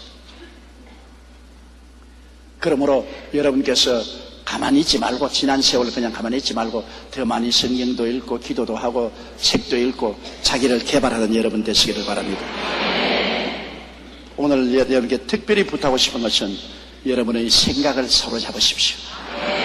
생각에 빈집의 우환을 가져오지 마십시오. 생각을 비워놓으면 우환이 다가오는 것입니다. 야훼께서 집을 세우지 않으면 세우는 자의 수고가 헛되다. 하나님이 우리 인생이라는 집 속에 딱 들어와야 돼요. 그러기 위해서는 십자가 밑에서 오중복음, 삼중축복, 사중신분을 생각하십시오. 그를 생각하고 묵상하고 생각하고 묵상하고 마음을 꽉 사로잡아 놓으면 여러분의 생애는 일평생을 살 때 영혼이 잘 되고 범사에 잘 되며 강건하고 생명을 얻되 넘치게 얻게 생각하고 말하고 행동하고 그대로 복을 받고 살 수 있게 되는 것입니다. 서양수담에 thought is a thing. 생각은 사물이다. 생각이 바로 물건이라는 것입니다. 생각이 바로 물건이다. 올바른 생각은 올바른 운명과 환경을 만들어 온다는 것을 잊지 마시기 바랍니다.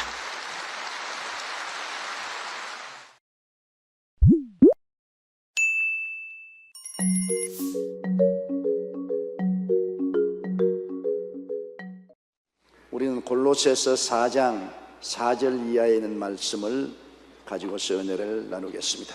골로새 4장 4절을 다 같이 읽겠습니다. 그리하면 내가 마땅히 할 말로서 이 비밀을 나타내리라.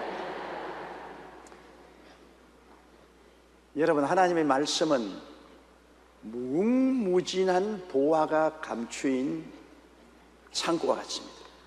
그 보화가 얼마나 깊은 곳에 있고 얼마나 양이 많은지 상상을 할 수 없어요. 그래서 하나님의 나라 창고는 우리가 마음대로 열쇠를 열고 들어가서 그 보화를 찾아내지 못해요. 하늘나라의 말씀의 창고는 성령의 열쇠를 가지고 들어가야 되는 것입니다. 하나님의 성령이 오셔서 이 보화는 여기에 있고 저 보화는 저기에 있고 성령이 깨닫게 해주셔야지, 성령이 깨닫게 안 해주면 인간의 학식으로서는 하나님의 무궁무진한 보화를 결코 깨달을 수 없습니다. 왜냐하면 하나님의 보화는 계시적인 지식이요, 세상적인 지식은 감각적인 지식입니다.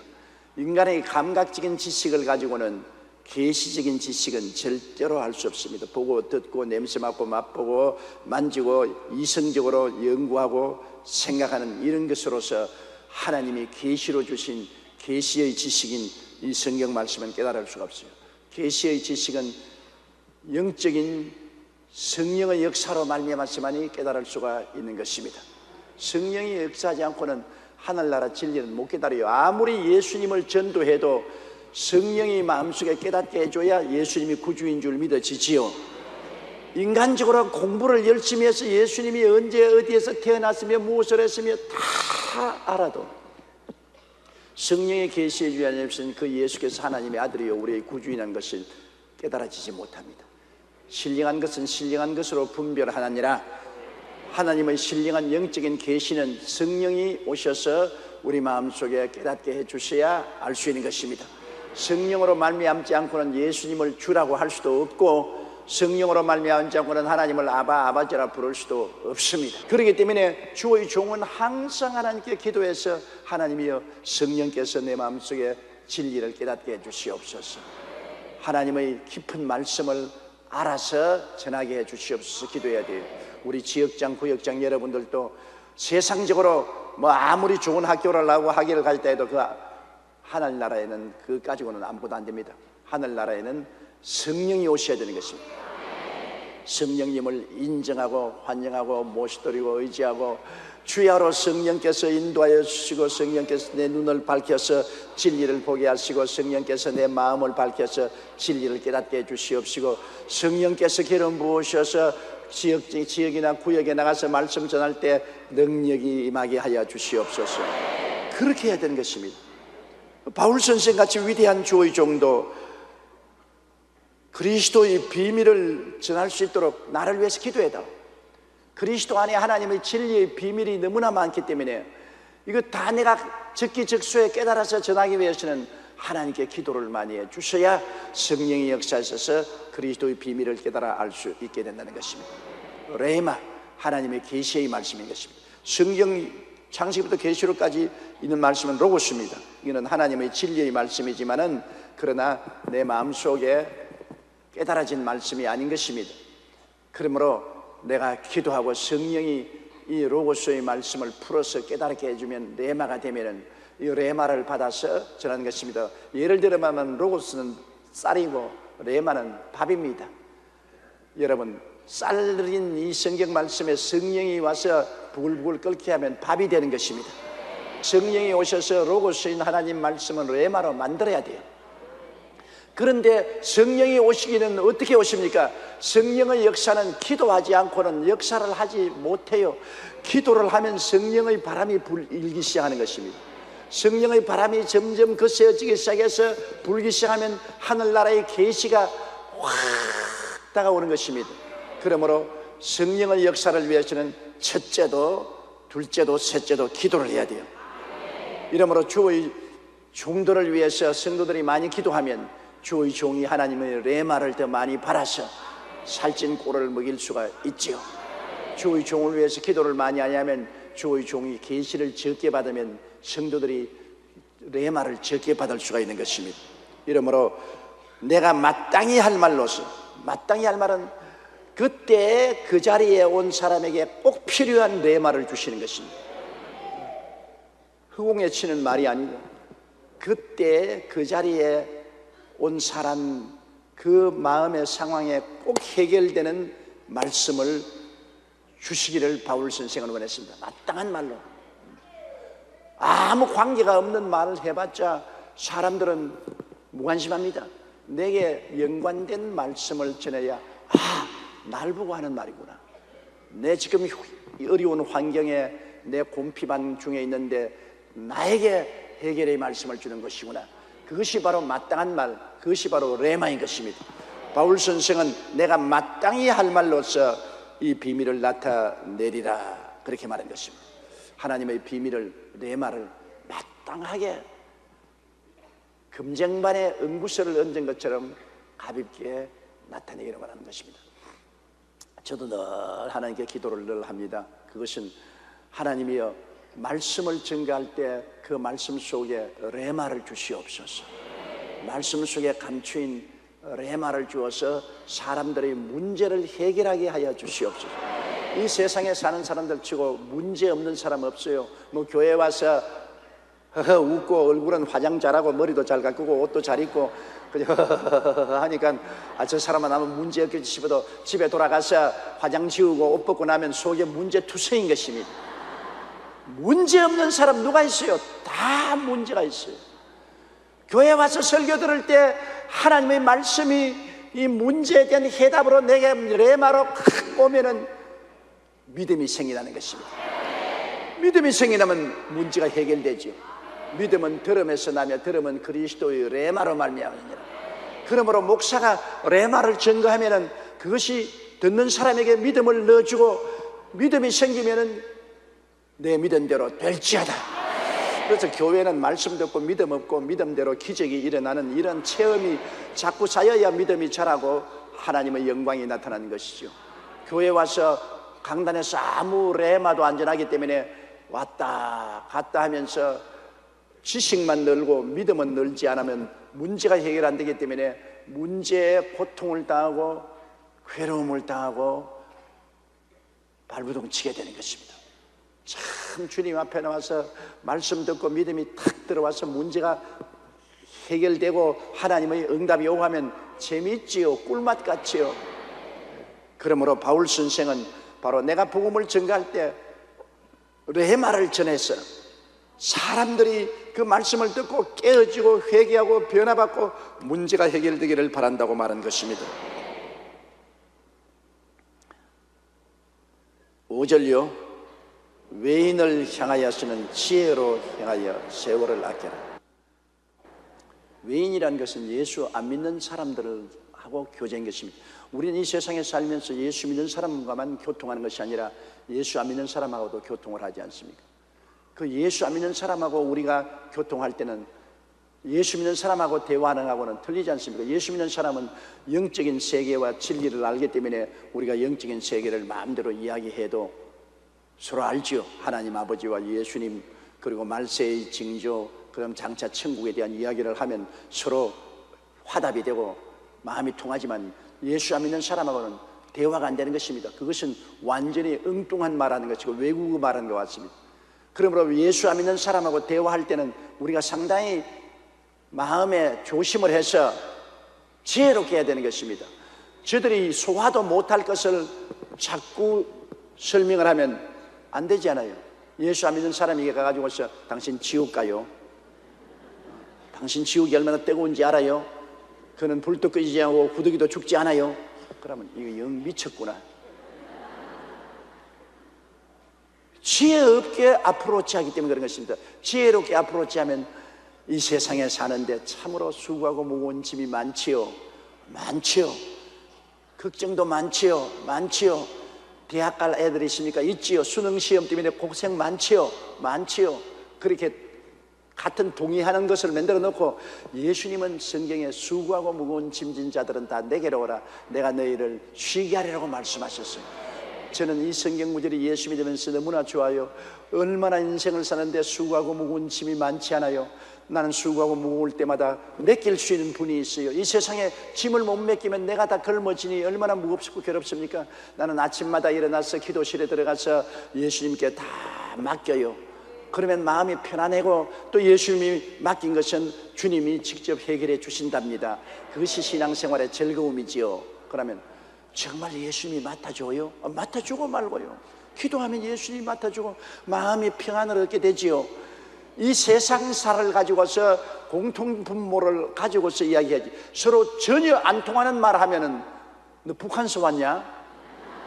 왜 얼토당토하는 이야기 하느냐? 그렇게 말할 거는 겠습니까? 서로 지혜롭게 공통분모를 만들어서 대화를 해야 되는 것입니다. 그러니까 외인을 향해서는 지혜를 이렇게 말하고 세월을 아껴라. 쓸데없는 일에 논쟁에 들어가서 시간 보낼 필요가 없어요. 세월을 아껴. 아예 외인을 대해서는 정말 지혜롭게 우리가 전도하고 돌보고, 그 다음에 쓸데없는 논쟁을 해가지고서 시간을 빼앗기고 이것도 저것도 안 되는 일을 하면 됩니다. 논쟁을 해서는 절대로 전도 못합니다. 서로 논쟁을 하면은 이겨도 안 믿고 저도 안 믿어요. 이기면은 저쪽 사람이 분해가지고서 안 믿어 죽을 것이고, 내가 지면 예수생이 아무것도 아니다고 하고서 안 믿을 것이니까 아예 서로 전도하다가 논쟁이 되기 시작하면 입 다물어 버려요. 시간을 아껴요. 더 이상 소노할 필요 없어요. 논쟁이 안 되고 하나님 말씀을 전가할 때 이야기를 들어주면 이야기를 해도 괜찮아요. 그러나 벌써 시비 쪽으로 나오고 논쟁으로 나오면 입 다물어 버려요. 그거는 이겨도 소용없고 저도 소용없는 것입니다. 시간 낭비예요. 시간을 아끼는 거 마십시오. 차라리 눈 감고 자는 것이 좋아요. 바로 그 말인 것입니다. 외인을 향하여서는 지혜로 행하여 세월을 아끼라. 세월을 아끼라. 쓸데없는 일에 시간을 보내지 마라. 그리고 우리가 말로만 전도해서 안 됩니다. 우리가 지혜롭게 이웃에 가서 전도하려면 이웃에 무엇이 필요한가를 보아서 그들에게 무슨 맛있는 음식도 나눠준다든지, 또 좋은 약도 나눠준다든지, 무슨 도움이 될 수 있는 일을 하면서 지혜롭게 연결을 해야지, 불쑥하고 문 두드려 가지고서 예수 믿읍시다 하는 건 별로 효과가 없어요. 그렇기 때문에 구역이 왜 중요하냐? 구역은 이웃 사람들을 다 아는 것이니까. 서로 안 믿더라도 이웃에 있고 같은 아파트에 살고 같은 동리에 살기 때문에 이웃의 삶으로 무슨 찌짐을 했으면 찌짐을 나눠 드릴 수도 있고, 떡을 했으면 떡을 나눠 먹을 수도 있고, 이렇게 해서 서로 연결을 해야 돼요. 내 전에 한참 구역 열심히 할 때 여의도에 아파트가 들어왔을 때 구역장이 그 여의도 아파트에 들어가서 아파트 전체를 거의 다 전도를 했어요. 그리고 어떻게 하냐, 이게 토요일 날 하루를 하나님께 드려가지고서 어디 가느냐, 엘리베이터에다가 딱 들어있어요. 그럼 하루 종일 오르락내리락 하면서 할머니들 엘리베이터에 타면은 아이고 어디 계십니까? 모셔드리겠습니다. 아이 괜찮아, 아이고 모셔드리겠습니다. 손을 잡고 그까지 모셔드리면 나는 아무동에 있는 사람입니다.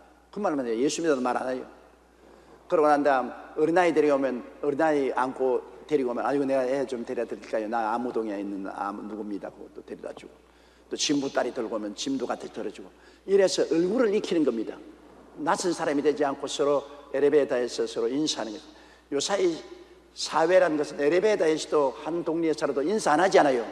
타면 사는가 보다. 그래서 인사 안 합니다. 그런데 인사를 하고 서로 얼굴을 읽히니까 사람들이 적개심이 없어지고 경계심이 없어집니다. 아, 같은 엘리베이터에서는 친절한 아주머니구나. 그래서 그 다음에 구역 예배 때 그 집 전화에 연락을 해요. 내가 엘리베이터에서 만난 그 아주머니인데 우리 집에서 오늘 파티가 있습니다. 우리 여기서 엘리베이터 동네에서 사는 사람들 모여가지고 이야기도 하고 우리가 음식도 내가 좀 장만했으니까 오세요. 안 오겠다는 사람도 있고 오겠다는 사람도 오고, 그래 와서 같이 음식을 나누어 먹고 이야기하면서 예수님을 전도하셨어요.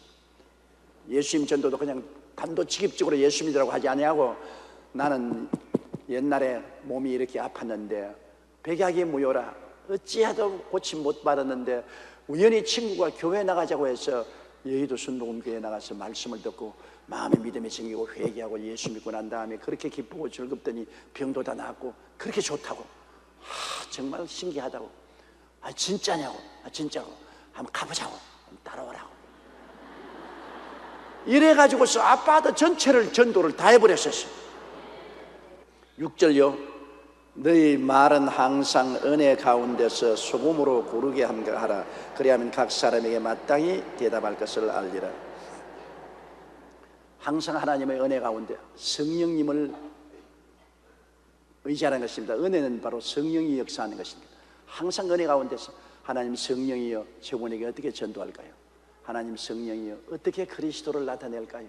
성령께 늘 의지해야 되는 것입니다. 어떤 부인이 남편을 전도하는데 남편이 술 주정뱅이요, 항상 술을 먹고 신발 신은 채로 침대에 와서 들어누워서 코를 골고 자는 거예요. 그럴 때마다 그 부인은 그 발치에 꿇어앉아서 기도를 하는 거죠. 하나님 아버지, 술을 떼고 예수 믿게 해달라고. 남편 보고 예수 믿다는 말은 안 해요. 언제나 엎드려서 기도를 해요. 술 끊고 예수 믿고 해달라고 기도하는데, 남편이 하루는 보니까 부인이 또 엎드려서 기도하니까 서른이나 더러운 신발을 가지고 부인을 꽉 던져버렸습니다. 거기 부인이 기도하다가 날벼락을 맞았죠. 그 신발에 얻어맞았습니다. 그런데도 불구하고 아무 말도 안 하고 또 엎드려서 기도하고 그냥 영감 차버렸는데, 아침에 일어나 보니까 신발을 보니까 신발을 반짝반짝하게 닦아놨거든. 때린 그 신발을 부인이 깨끗하게 닦아가지고서 딱 침대 밑에다가 그 남편이 마음속에 충격을 느꼈습니다. 나는 기도하는 게 보기 싫어서 신발을 때린 덩령이 쳤는데 그거를 불평 한마디 안 하고 좀 바짝바짝 닦아서 갔다니, 이게 내가 나쁜 놈이구나. 상당히 마음에 가책을 느꼈어요. 가책을 느껴가지고서 그 다음부터 부인 따라 교회에 나와가지고서 회개하고 예수 믿게 된 것이. 또 서대문에서 내가 겪은 이야기인데, 교회 학교 어린아이가 내게 신앙 상담을 하자고 그래요. 그래서 내 생각에 어른들이 신앙 상담을 하지 무슨 교회 학교 어린아이가 신앙 상담을 하노. 그 희한하게 생겨서 들어오라 이게 와서 울먹거리면서 목사님 우리 집에 와서 좀 살아줘요. 야, 내가 너희 집에서 왜 사니? 우리 집에 있는데. 우리 집에는요, 아버지가 술 먹고 와서 밤마다 어머니를 때려요. 너무너무 때리기 때문에 나는 감당을 할 수 없어. 목사님이 와서 좀 살아주면은 우리 아버지가 우리 어머니 안 때릴 거예요. 목사님 좀 살아주세요. 그 참 순진한 어린아이가 하는 말이에요. 그래서 야, 내가 너희 집에서 가서 당한방에 같이 살 수도 없거니와 그래가 문제가 해결이 되는 것이 아니고, 너희 아버지가 술 마시는 것은 악한 귀신이 들어와서 그렇게 하는 것이다. 악한 귀신은 예수 이름으로 쫓아내면 되는 것이다. 너 교회 학교에서 배웠지? 예수 이름으로 물러가라면 악한 귀신이 물러가는 것이니까. 그러므로 아버지가 와서 어머니를 때리고 난 다음에는 뭐하냐? 그냥 자요. 코를 골고. 그러거들랑 아버지 발치에 가서 아버지 발을 잡고, 너희 술 먹는 귀신아, 아버지 속에서 물러가라. 우리 아버지는 좋은 아버지인데 너 귀신이 들어와서 술 마시게 하니 원수 귀신아 물러가라. 이렇게 매일 밤마다 네가 귀신을 쫓아내라. 그러고 자라. 그러면 귀신이 나중에 쫓겨나간다. 그러고 걔를 위해서 축복해주고 보냈는데, 그런데 옛날 좀 세월이 지나고 난 다음에 얘가 또 나하고 신앙 상담하자 그래요. 그래서 오라 그래요. 이제는 지원 쪽이 아니라 코끼리만한 남자를 하나 데리고 왔어요. 그게 아버지요. 그 아버지를 끌고서 왔어요. 왔는데 그 아버지가 내게 와서 하는 말이 그 말입니다. 그날 또 술을 하고, 자기는 술만 꿰면은 술 취할 때 한 일을 모른대요. 술을 깨고 놓으면 마누라를 때려가지고 온데 멍이 들게 하고 눈이 시커멓게 만들어 놓고, 술 깨고 난 다음 후회를 하고 용서를 빌지만은 또 나가서 술 마시고 나면은 무슨 일을 했는지 모른다는 겁니다. 그래 그날 또 술을 먹고 와서 집에 와서 난장판을 죽이고 잤는데, 밤중 돼서 목이 가래서 눈을 뜨는데 뭐가 발 밑에서 발목을 잡고 자꾸 흔들어 잤더랍니다. 그래서 발로서 차버리려고 하고 이거 보니까 또 아들은 끔찍히 사랑해. 외아들인데 그 아들이 발목을 잡고서 무슨 이야기를 하는데, 뭐 하는 거 가만히 들으니까, 우리 아버지는 좋은 아버지인데 너희 귀신이 들어가서 술 마시게 하지. 너희 술 귀신아 나오라. 술 귀신아 물러가라. 우리 아버지에게서 떠나가라. 그게 막 가슴에 확 부딪혀. 마누라가 그랬으면 그날로 혼이 났을 것인데, 자기가 사랑하는 귀한 외아들이 그래 밤중에 자지 않고 일어나가지고서 자기 발목을 잡고서 귀신아 물러가라, 술마시게 물러가라 했는데, 제가 보기에 내가 얼마나 못나게 보였겠느냐, 얼마나 고통스럽게 자다가 일어나서 저렇게 하냐.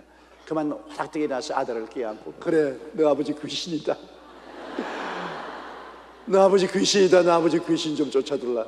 그러니까 아들이 막 아버지 머리에 손 얹고 귀신아 물러가라고 고함을 치고 그 부인이 자다가 비명소리에 놀래서 깨보니까 아버지는 꿇 앉아있고 머리가 산발이 됐는데 아들이 막 머리를 잡고 흔들고 그냥 귀신아 나가라 고함을 치고, 그 부인은 거들었다가는 도로 역초가 나가라 싶어서 모른 체하고 들어누워서 그냥 자는 체하고 보니까 아들이 한참 그렇게 하고 난 다음 아버지는 좋은 아버지인데 귀신이 들어가서 그렇게 한단 말이야. 그래 맞았다.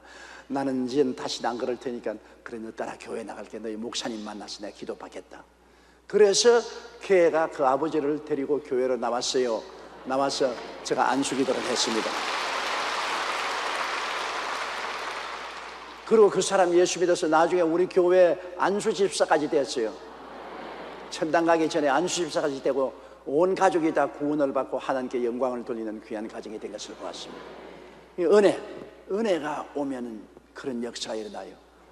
우리 나이에게 은혜가 와서 성령의 역사함으로 술주행병이 아버지가 변화를 받았다. 우리가 우리의 말은 항상 은혜 가운데 성령의 축복 가운데서 소금 치듯이 하라. 설데없는 말하지 마라. 짭짜리하게 말을 해야지. 설데없는 말하지 마라. 마리아와 마르다가 예수님과 제자들 대접한다고 부엌에서 마르다는 머리를 산발을 하고 떼국물을 흘리면서 야단법을 하는데 마리아는 예수님 발 앞에 앉아서 말씀 듣고 있단 말이에요. 마르다가 하도 화가 나서 확 뛰어서 문을 확 열어서 예수님이 말씀하다 놀라서 눈이 휘둥그러 보는데 제자들도 다 돌아보는데 꾸정물을 흘리면서 주님 나온 차만 부엌에서 일하게 내버려두고 그래 내 동생은 주님 앞에 앉아서 말씀만 듣습니까? 내 동생으로 부엌에 들어와서 언니 도와서 음식 좀 하게 해주세요. 예수님께서 마르다야 네가 많은 일로 근심하나 한두 가지만 하는지 한 가지만 해도 하라. 너희 동생은 좋은 것을 택했으니 부엌에 안 내려갈 것이다. 사실 여러분 음식도 그래요. 많이 차릴 것 없어요. 먹는 사람 취향을 알아서 한두 가지만 하면 돼요. 나중에 혹시 여러분 절청하거들랑 내가 아예 미리부터 메뉴 드릴게요. 많이 하지 말고 된장찌개 하나, 그 다음에 할 수 있으면 콩나물 잎사귀, 그거는 경상도에 있으면 먹지 서울에는 안 먹어요. 그것도 없으면 상관없어. 김치, 밥 그거만 있으면 돼요. 저는 생선도 별로 안 좋아해요. 옛날엔 미역국 좋아했는데 미역도 이제는 늙어서 안 좋아해요. 된장찌개에다가 김치에다가 밥만 있으면 돼. 여러 가지 한다고 얼마나 고생을 하고 수고를 합니까? 세상에서 우리가 말하는 것도 그래요. 쓸데없는 말 많이 하거든. 쓸데없는 말 많이 해요. 소금 치듯이 하라. 짭짜리한 말만 하고 다른 거 하지 마라 그냥. 맛없는 말, 쓸데없는 세상 이야기 복잡하게 뭘 하느냐. 효과 있는 말만 하고 그 다음엔 더 이상 말하지만 말 많으면 언제나 발목이 잡혀요. 말이 많으면 쓸데없는 말을 하고 바보스러운 말을 많이 하게 돼요. 될 수 있으면 말하는 선수보다도 듣는 선수가 돼야 돼요. 웅변은 은이고 침묵은 금이라고 말하는 것입니다. 듣는 선수가 되는 것입니다. 저도 젊을 때는 말을 하기 좋아했어요. 많으면 좌중에서 내가 계속 말을 해야만 좌중을 끌고 간다고 생각하고 말을 많이 했는데 이제 보는 그건 바보예요. 요사이 나이를 먹으니까 이제 듣는 선수가 돼가지고서 그래서 자꾸 들으면 좋아요. 어떤 데는 들으면서 바보 같은 소리 한다 속으로는. 어떤 것은 야 굉장히 지혜롭게 말하는구나 배울만하다. 그래서 들으면 이익이 굉장히 많아요. 내가 자꾸 말해버리면 다른 사람 말 들을 리가 없지 않아요. 다른 사람 말 들으면 바보 같은 말을 들을 때는 나도 저렇게 하지 말아야 되겠다 싶고 지혜로운 말 들으면 야 내가 저기서 배워야 되겠다고 이익이 굉장히 많다고요. 외인을 향하여는 지혜로 행하여 세월을 아껴라. 너희 말은 항상 은혜 가운데서 소금으로 고르게 함과 같이 하라. 소금으로 고르게 하지 짭짜리하게 아주 필요한 말만 하라는 것입니다. 그리하면 각 사람에게 마땅히 대답할 것을 알리리라. 다음 7절요. 두기고가 내 사정을 다 너희에게 알게 하리니 그는 사랑을 받는 형제요 신실한 일꾼이요 주 안에서 함께 된 종이라. 두기고는 바울 선생이 감옥에 있을 때 바울 선생의 비서노릇을 한 사람입니다. 바울 선생의 수욕이 되어서 바울 선생을 도와준 사람인 것입니다. 인생을 살면서 여러분 정말 마음이 맞아서 수족이 되고 도움이 되는 사람을 얻는다는 것은 굉장히 큰 축복입니다. 더구나 바울 선생 같은 사람은 해외 선교를 하면서 같이 동행하고 같이 자고 같이 웃고 같이 감옥에 갇히고, 그리고 그 나이 많으니 수발을 해줍니다. 나이 많으면 다른 사람의 도움이 필요해요. 나이 젊을 때는 여러분 양말도 자기를 신는데 나이를 먹으면 양말 신는 것이 그렇게 힘이 들어요. 저도 양말 신다가 자빠질 때가 한두 번이 아닙니다. 옛날에는 날라해서 장을, 지금은 양말이 뻐퉁다리가 돼서 신기가 힘들어요. 왼쪽 발은 잘 신기는데 오른발은 잘 안 신어져요. 양말도 좀 신겨주고, 옛날에는 와이셔츠 입는데 단추를 빨랑빨랑 채웠는데 단추가 왜 그렇게 안 채워지는지 모르겠어요. 손이 굳어서 단추가 잘 안 채워져요. 그것도 누가 단추를 찰랑빨랑빨랑 채워줄 수 있는 사람이 있으면 좋지 않아요?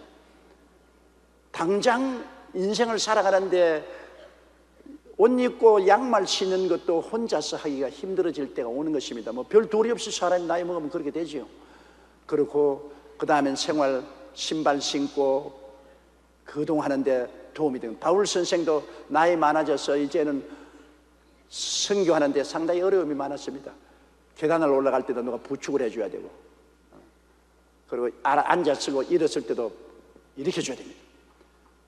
저는 제일 어려운 것이 밥상에 앉았다가 일어날 수가 없어요. 일어났는데 다리에 힘이 들어요. 그럼 또 옆에 와서 부축해서 이렇게 주면 좋지 않습니까? 앉을 때도 부축해서 앉게 해주고 부축해서 이렇게 주면 좋아요. 그런 도움이 필요한 것입니다. 바울 선생에게 두기고는 바로 개인 비서였었습니다. 정말 입에 혀같이 노는 그러한 훌륭한 주의 종이었습니다. 그래서 바울 선생은 이 편지에 그렇게 말합니다. 두기고가 내 사정을 다 너에게 알리리니. 이게 골로새 교인들이 바울 선생에 대해서 걱정을 많이 하니까 바울 선생의 친개인 비서인 두기고를 골로새에 보내서 그 사정을 다 알게 했습니다. 그런데 그가 바울 선생이 두기고에 대해서 이렇게 큰 칭찬을 했습니다. 그는 사랑을 받는 형제요. 얼마나 두기고를 좋아했기 때문에 사랑받는 형제라고 공문서 편지에 썼습니까? 사랑을 받는. 이 세상에 여러분 가장 행복한 사람은 사랑을 받을 수 있는 자격을 가진 사람인 것입니다. 필요 없는 사람 되면 이 세상에 너무나 슬퍼져요. 인생이 가장 외로운 때가 언제냐? 필요 없는 사람들. 가정에도 필요 없고 사회에 가도 필요 없어. 여기 가도 구박받고 저기 가도 구박받고 쓰레기 때문에 같이 된 사람은 너무나 불쌍한 사람인 것입니다. 그러나 필요한 사람이 되면 사랑을 받는 사람이 돼요. 이 부부가 같이 살더라도 남편은 노인이 되면 점점 필요 없는 사람이 되어요. 그러나 아내는, 늙은 할머니는 필요 있는 사람이 돼요. 여러분 미국 갈 때 비행기 타는데 누가 타는 거 보십시오. 영감 탄 건 별로 없어요. 할머니들이 타지. 어디 가냐 하면 우리 아들네 집에 간다. 왜? 아들네 집에 아버지는 필요 없어요. 영감이 와서 아랫목 차지하면 아주 냄새도 나고 아주 귀찮고 괴로워요. 필요 없단 말입니다. 전부 할머니만 가는 거예요. 할머니 가면 집도 지켜주고 애들도 봐주고 하니까 할머니는 오라고 아버지 오란 말은 안 해요. 필요 없단 말입니다. 그럼 불쌍해져요. 젊을 때 큰 소리하고 부인 보고 구박을 하던 남자가 늙어지면은 정말로 아무도 자식들도 필요하게 느끼지 않고 이제 사회도 필요하게 느끼지 않으면 외로워지잖아요. 마누라라도 곁에 있으면 좋겠는데 마누라도 이제 자유인이 돼가지고서 그냥 한 며칠씩 친구들하고 놀러 갈 때는 곰국 하나만 끓여놓고 갑니다. 곰국 하나만 끓여놓고 냉장고에 넣어놓고 가면은 남편이 이 곰국 아침에도 끓여 먹고 점심 때도 끓여 먹고 저녁 때도 끓여 먹고, 그리고 빨리 오란 말도 하다가는 벼락치는 소리를 듣고서 빨리 오란 말도 못하고. 사랑받는다는 것 얼마나 좋아요. 젊을 때보다도 나이 늙으면 사랑받는 것이 정말 좋습니다. 사랑을 받는 남편이 되고 사랑을 받는 아내가 되고 사랑을 받는 자녀가 돼요. 사랑받는다는 것 참 좋습니다. 이 두기고란 사람은 언제나 반가운 사람이고 사랑을 받는 사람인 것입니다. 그는 바울 선생을 참 절실하게 받들어주는 필요한 사람이 되기 때문에 그는 사랑받는 형제요. 신실한 일꾼이요. 사람이 거짓되면 안 되지요. 신실해야 되지요. 사람이 거짓되어서 항상 속이고 빗나가면 믿을 수가 없지 않아요. 저 사람은 절대로 믿을 수가 있다. 해가 서쪽에서 뜬다 해도 저 사람은 변하지 않는다. 그 신실한 사람이 좋아요. 이 세상에 직장을 구하는데 CEO들이 말하는 것을 보면, 사장들이 말하는 것을 보면 지혜 있고 총명한 사람보다도 정직하고 성실한 사람이 좋다고 합니다. 인류 대학을 나왔으나 꾀가 많아서 사기를 많이 치고 꾀를 많이 부릴 사람은 큰 부담이 되지요. 그러나 인류 대학을 못 나왔고 지방 대학을 나왔고 또 대학을 못 나오고 고등학교만 나왔다 할지라도 정직하고 신실한 사람이면 큰 도움이 될 수가 있는 것입니다. 정직하고 신실한 사람만큼 귀한 것이 없어요. 그건 보배로운 것입니다. 우리 가정에도 그래요. 남편도 정직하고 신실한 남편, 아내도 정직하고 신실한 아내가 되면 정말 가정이 편안할 수 있잖아요. 서로 자꾸 속이고 거짓말하면 여러 가지 시험과 환난이 다가오잖아요. 이 두기고라는 사람은 사랑을 받는 형제뿐 아니라 신실한 일꾼이요, 주 안에서 함께 된 종이라. 주님 안에서 함께 그리스도의 복음을 전하는 종이 되었다. 야, 이 두기고와 같은 이런 칭찬을 받는 사람은 흔하지 않습니다. 사랑을 받는 형제요, 절대로 배반하지 아니하고 반역하지 아니할 신실한 사람이요, 모든 문제를 다 이야기하고 마음을 다 털어놓아도 괜찮을 만한 신실한 사람이요, 그리고 주님 안에서 함께 십자가를 걸머쥐고 복음을 전하는 종이 되었다. 여러분, 친구 중에도 내 마음을 다 열어놓고 이야기해도 다 이해해주고 사귀어버리고 그것을 다른 데 가서 비난하지 않은 그런 친구는 많지 않습니다. 그러나 그런 친구가 있으면 얼마나 좋아요. 그런 친구에게는 슬픔과 기쁨과 모든 고통과 괴로움과 비밀을 다 털어놓아 같이 들어주고 위로해주고 격려해주고 그 다음에 자꾸 치아버려. 그런데 막 보통 친구들은 이야기만 하지만 시간이 바쁘면 시계 잡고 빨리 같이 이야기하지. 그래 이야기해. 그러다가 이렇게 하더라 저렇게 하더라 나팔을 막 부러뜨리거든. 그러면 그건 친구가 되지 아니라 원수가 되는 것입니다. 참수하는 자가 되죠. 참수하는 자가 되죠. 신실한 사람이 된다는 것은 정말 남의 장점도 칭찬일 뿐 아니라 남의 단점도 지켜주는 사람이 되는 것입니다. 신실한 사람. 사랑이란 뭡니까? 사랑은 허다한 허물을 덮나니라. 사랑은 덮어주는 것이 사랑이고, 미움은 뭐냐? 미움은 허다한 허물을 벗기느니라.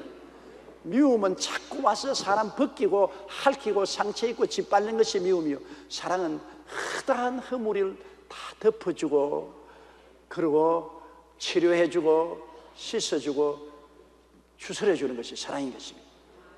우리 하나님은 우리 얼마나 사랑하는 하나님이, 우리 하나님이 우리 허물을 벗기면 우리 살아날 사람 아무도 없어요.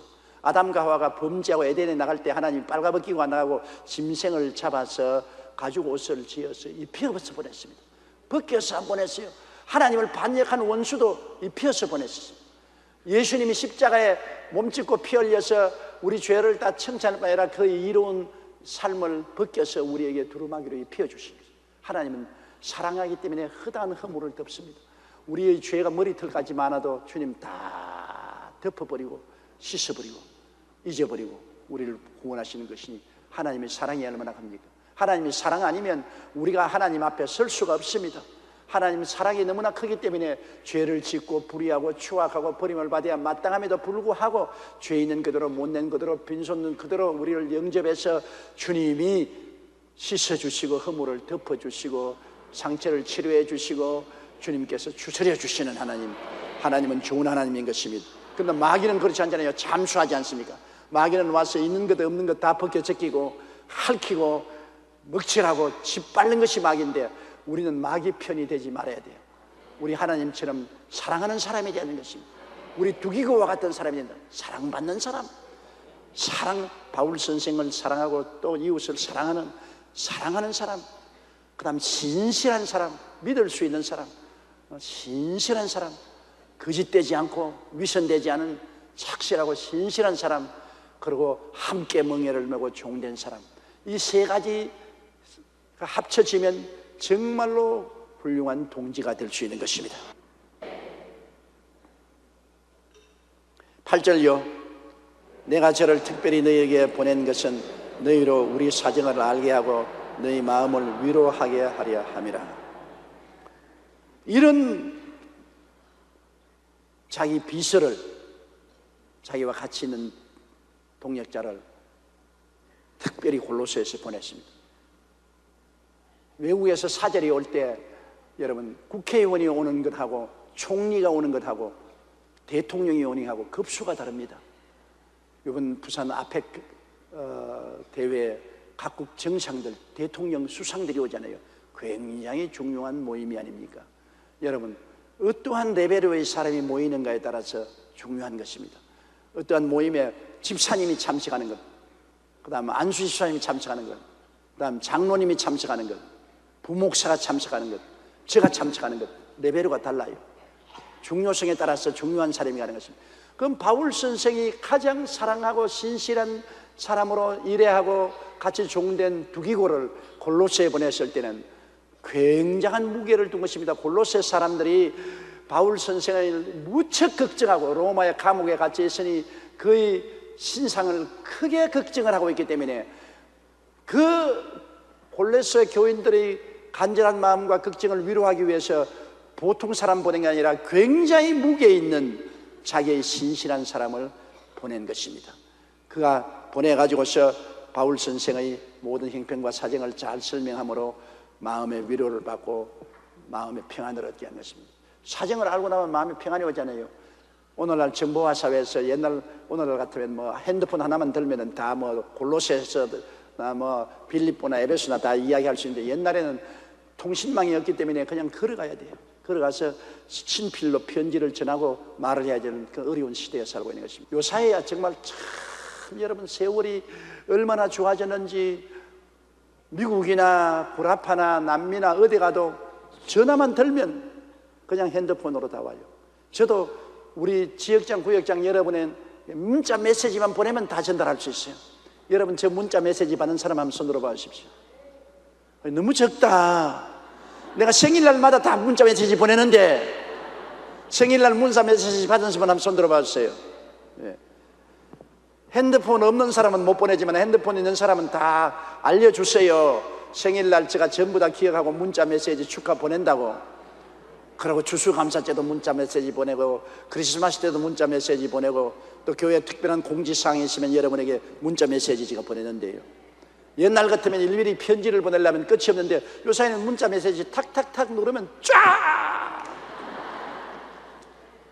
얼마나 좋은 시대에 살고 있는 것입니까? 온 세계에서 일어나는 일들이 눈 깜짝할 사이에 지구를 휙휙 돌면서 다 정보를 알려주는 정보의 공유 시대가 오늘 온 것이니 정말로 감사하지 아니할 수가 없습니다. 그러므로 바울 선생이나 두기구가 살던 시대하고는 너무나 틀리지요. 그 다음 9절요. 신실하고 사랑을 받는 형제 오네시모를 함께 보내노니 그는 너희에게 온 사람이라. 저희가 여기 일을 다 너희에게 알리리라. 이 오네시모도 신실한 사람입니다. 오네시모는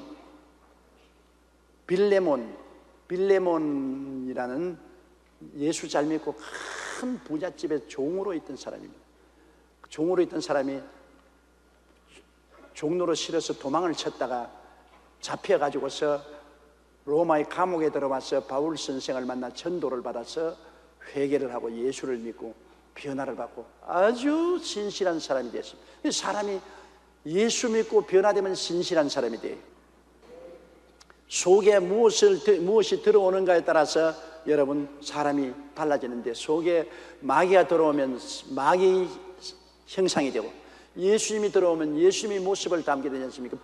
이 오네시모는 빌레몬 집에서 종살이 하던 사람이 좋고 착한 사람 같으면 그 집에 남아있지 왜 도망을 칩니까?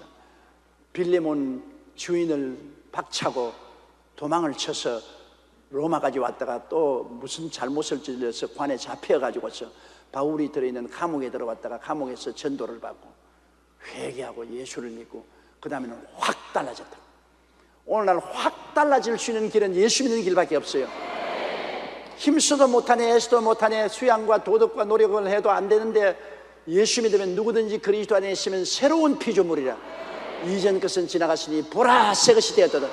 확 달라지는 것은 정말 예수 그리스도를 구주로 모시면 마음속에 빛이 들어오는 것입니다. 창세기 때 땅이 공허하고 혼돈하며 흑암의 깊음 위에 있을 때 주의 신이 수면에 운행하시고 빛이 있으라 하니 빛이 들어와. 첫날에 빛이 있으라. 우리 인생들도 죄를 지어서 공허하고 혼돈하며 흑암의 깊음 위에 있습니다. 흑암에는 마귀인데 마귀가 깊음 위에 우리를 점령하고 있었는데 주님이 빛이 있으라. 예수님이 빛으로 들어오면 우리 마음속에 어두움이 다 쫓겨나가 버리고 마는 것입니다. 과거와 현재와 미래를 모르고 천방지축으로 날뛰는 과거의 삶이 사라지고 그리스도의 빛이 들어오면 내가 어디서 와서 왜 삶이 어디로 가는 것을 알게 되는 환한 빛이 들어오고 빛이 오면 생명이 옵니다. 여러분, 빛이 비치면 전부 산천초목이 살아 일어나지 않아요? 빛이 없으면 못 살아나요. 그러므로 생명이 넘쳐나게 되는 것입니다. 예수님은 우리의 빛입니다. 예수님이 우리 돌아오면 우리 마음속에 어두움이 사라지고 그리고 우리 속에 생명이 넘쳐나게 되는 것입니다. 이 어두움을 아무리 연구하고 교육하고 훈련한다고 어두움이 사라집니까? 어두움은 빛이 들어오면 사라지는 것입니다. 그러므로 예수께서 우리의 생명의 빛이 되심으로 예수님이 들어오면 어두움이 사라지고 빛이 있으라고 이튿날에는 궁창이 생겨나라, 하늘이 생겨나라. 예수님이 들어오면 우리 속에 하늘이 들어오는 것입니다. 세상 사람 속에는 하늘이 없어요. 딱 막혔어요. 예수 믿는 사람 속에는 하늘이 들어오는 것입니다. 빛이 비치자마자 하늘이 들어와요. 여러분은 하늘을 품고 있는 사람들인 것입니다. 여러분 속에 궁창이 들어왔어요. 하늘나라 궁창, 하늘나라가 들어와 있어요. 여러분의 하늘나라 궁창에는 아버지가 계시고 아들이 계시고 성령이 계시고 하나님의 영광에 있는 하늘나라, 하늘이 우리 속에 들어온 사람입니다. 그러므로 예수 믿는 사람 보면 그냥 보지 마세요. 아, 하늘을 품고 있는 사람이다. 안 믿는 사람은 세상을 품고 있는 사람이다. 세상 물질과 마귀만 품고 있지요. 그러니까 잘 될 택이 없지요. 세상과 마귀만 있으니까 염려, 근심, 불안, 초조, 절망, 시기, 분노, 질투 온갖 게 다 아주 잡탕으로 들어와 있죠. 그러나 빛이 확 비쳐 어두움이 싹 사라지고 하늘이 확 들어왔어. 와, 빛을 안고 하늘을 품은 사람. 따라 말해서 나는 빛을 안고 하늘을 품은 사람입니다. 그러니 안 달라질 수가 있어요. 빛을 품고 하늘을 품은 사람이 안 달라질 수가 없는 것입니다. 그러니 이 오네시모 같은 사람도 달라졌어요. 도망친 종으로서 잘못해서 로마 감옥에 들어왔으나 바울의 전도를 받고 빛인 예수님을 모시들어서 어두움이 사라지고 하늘이 들어와서 하나님의 영광이 마음속에 충만해지니까 그는 신실한 사람으로 변화되게 되는 것입니다. 신실하고 사랑을 받는 형제 오네시모, 그도 신실하고 사랑받을 수 있는 사람으로 변화된 것입니다. 함께 보냈습니다. 그는 너희에게 온 사람이라 저희가 여기 일을 다 너희에게 알리리라.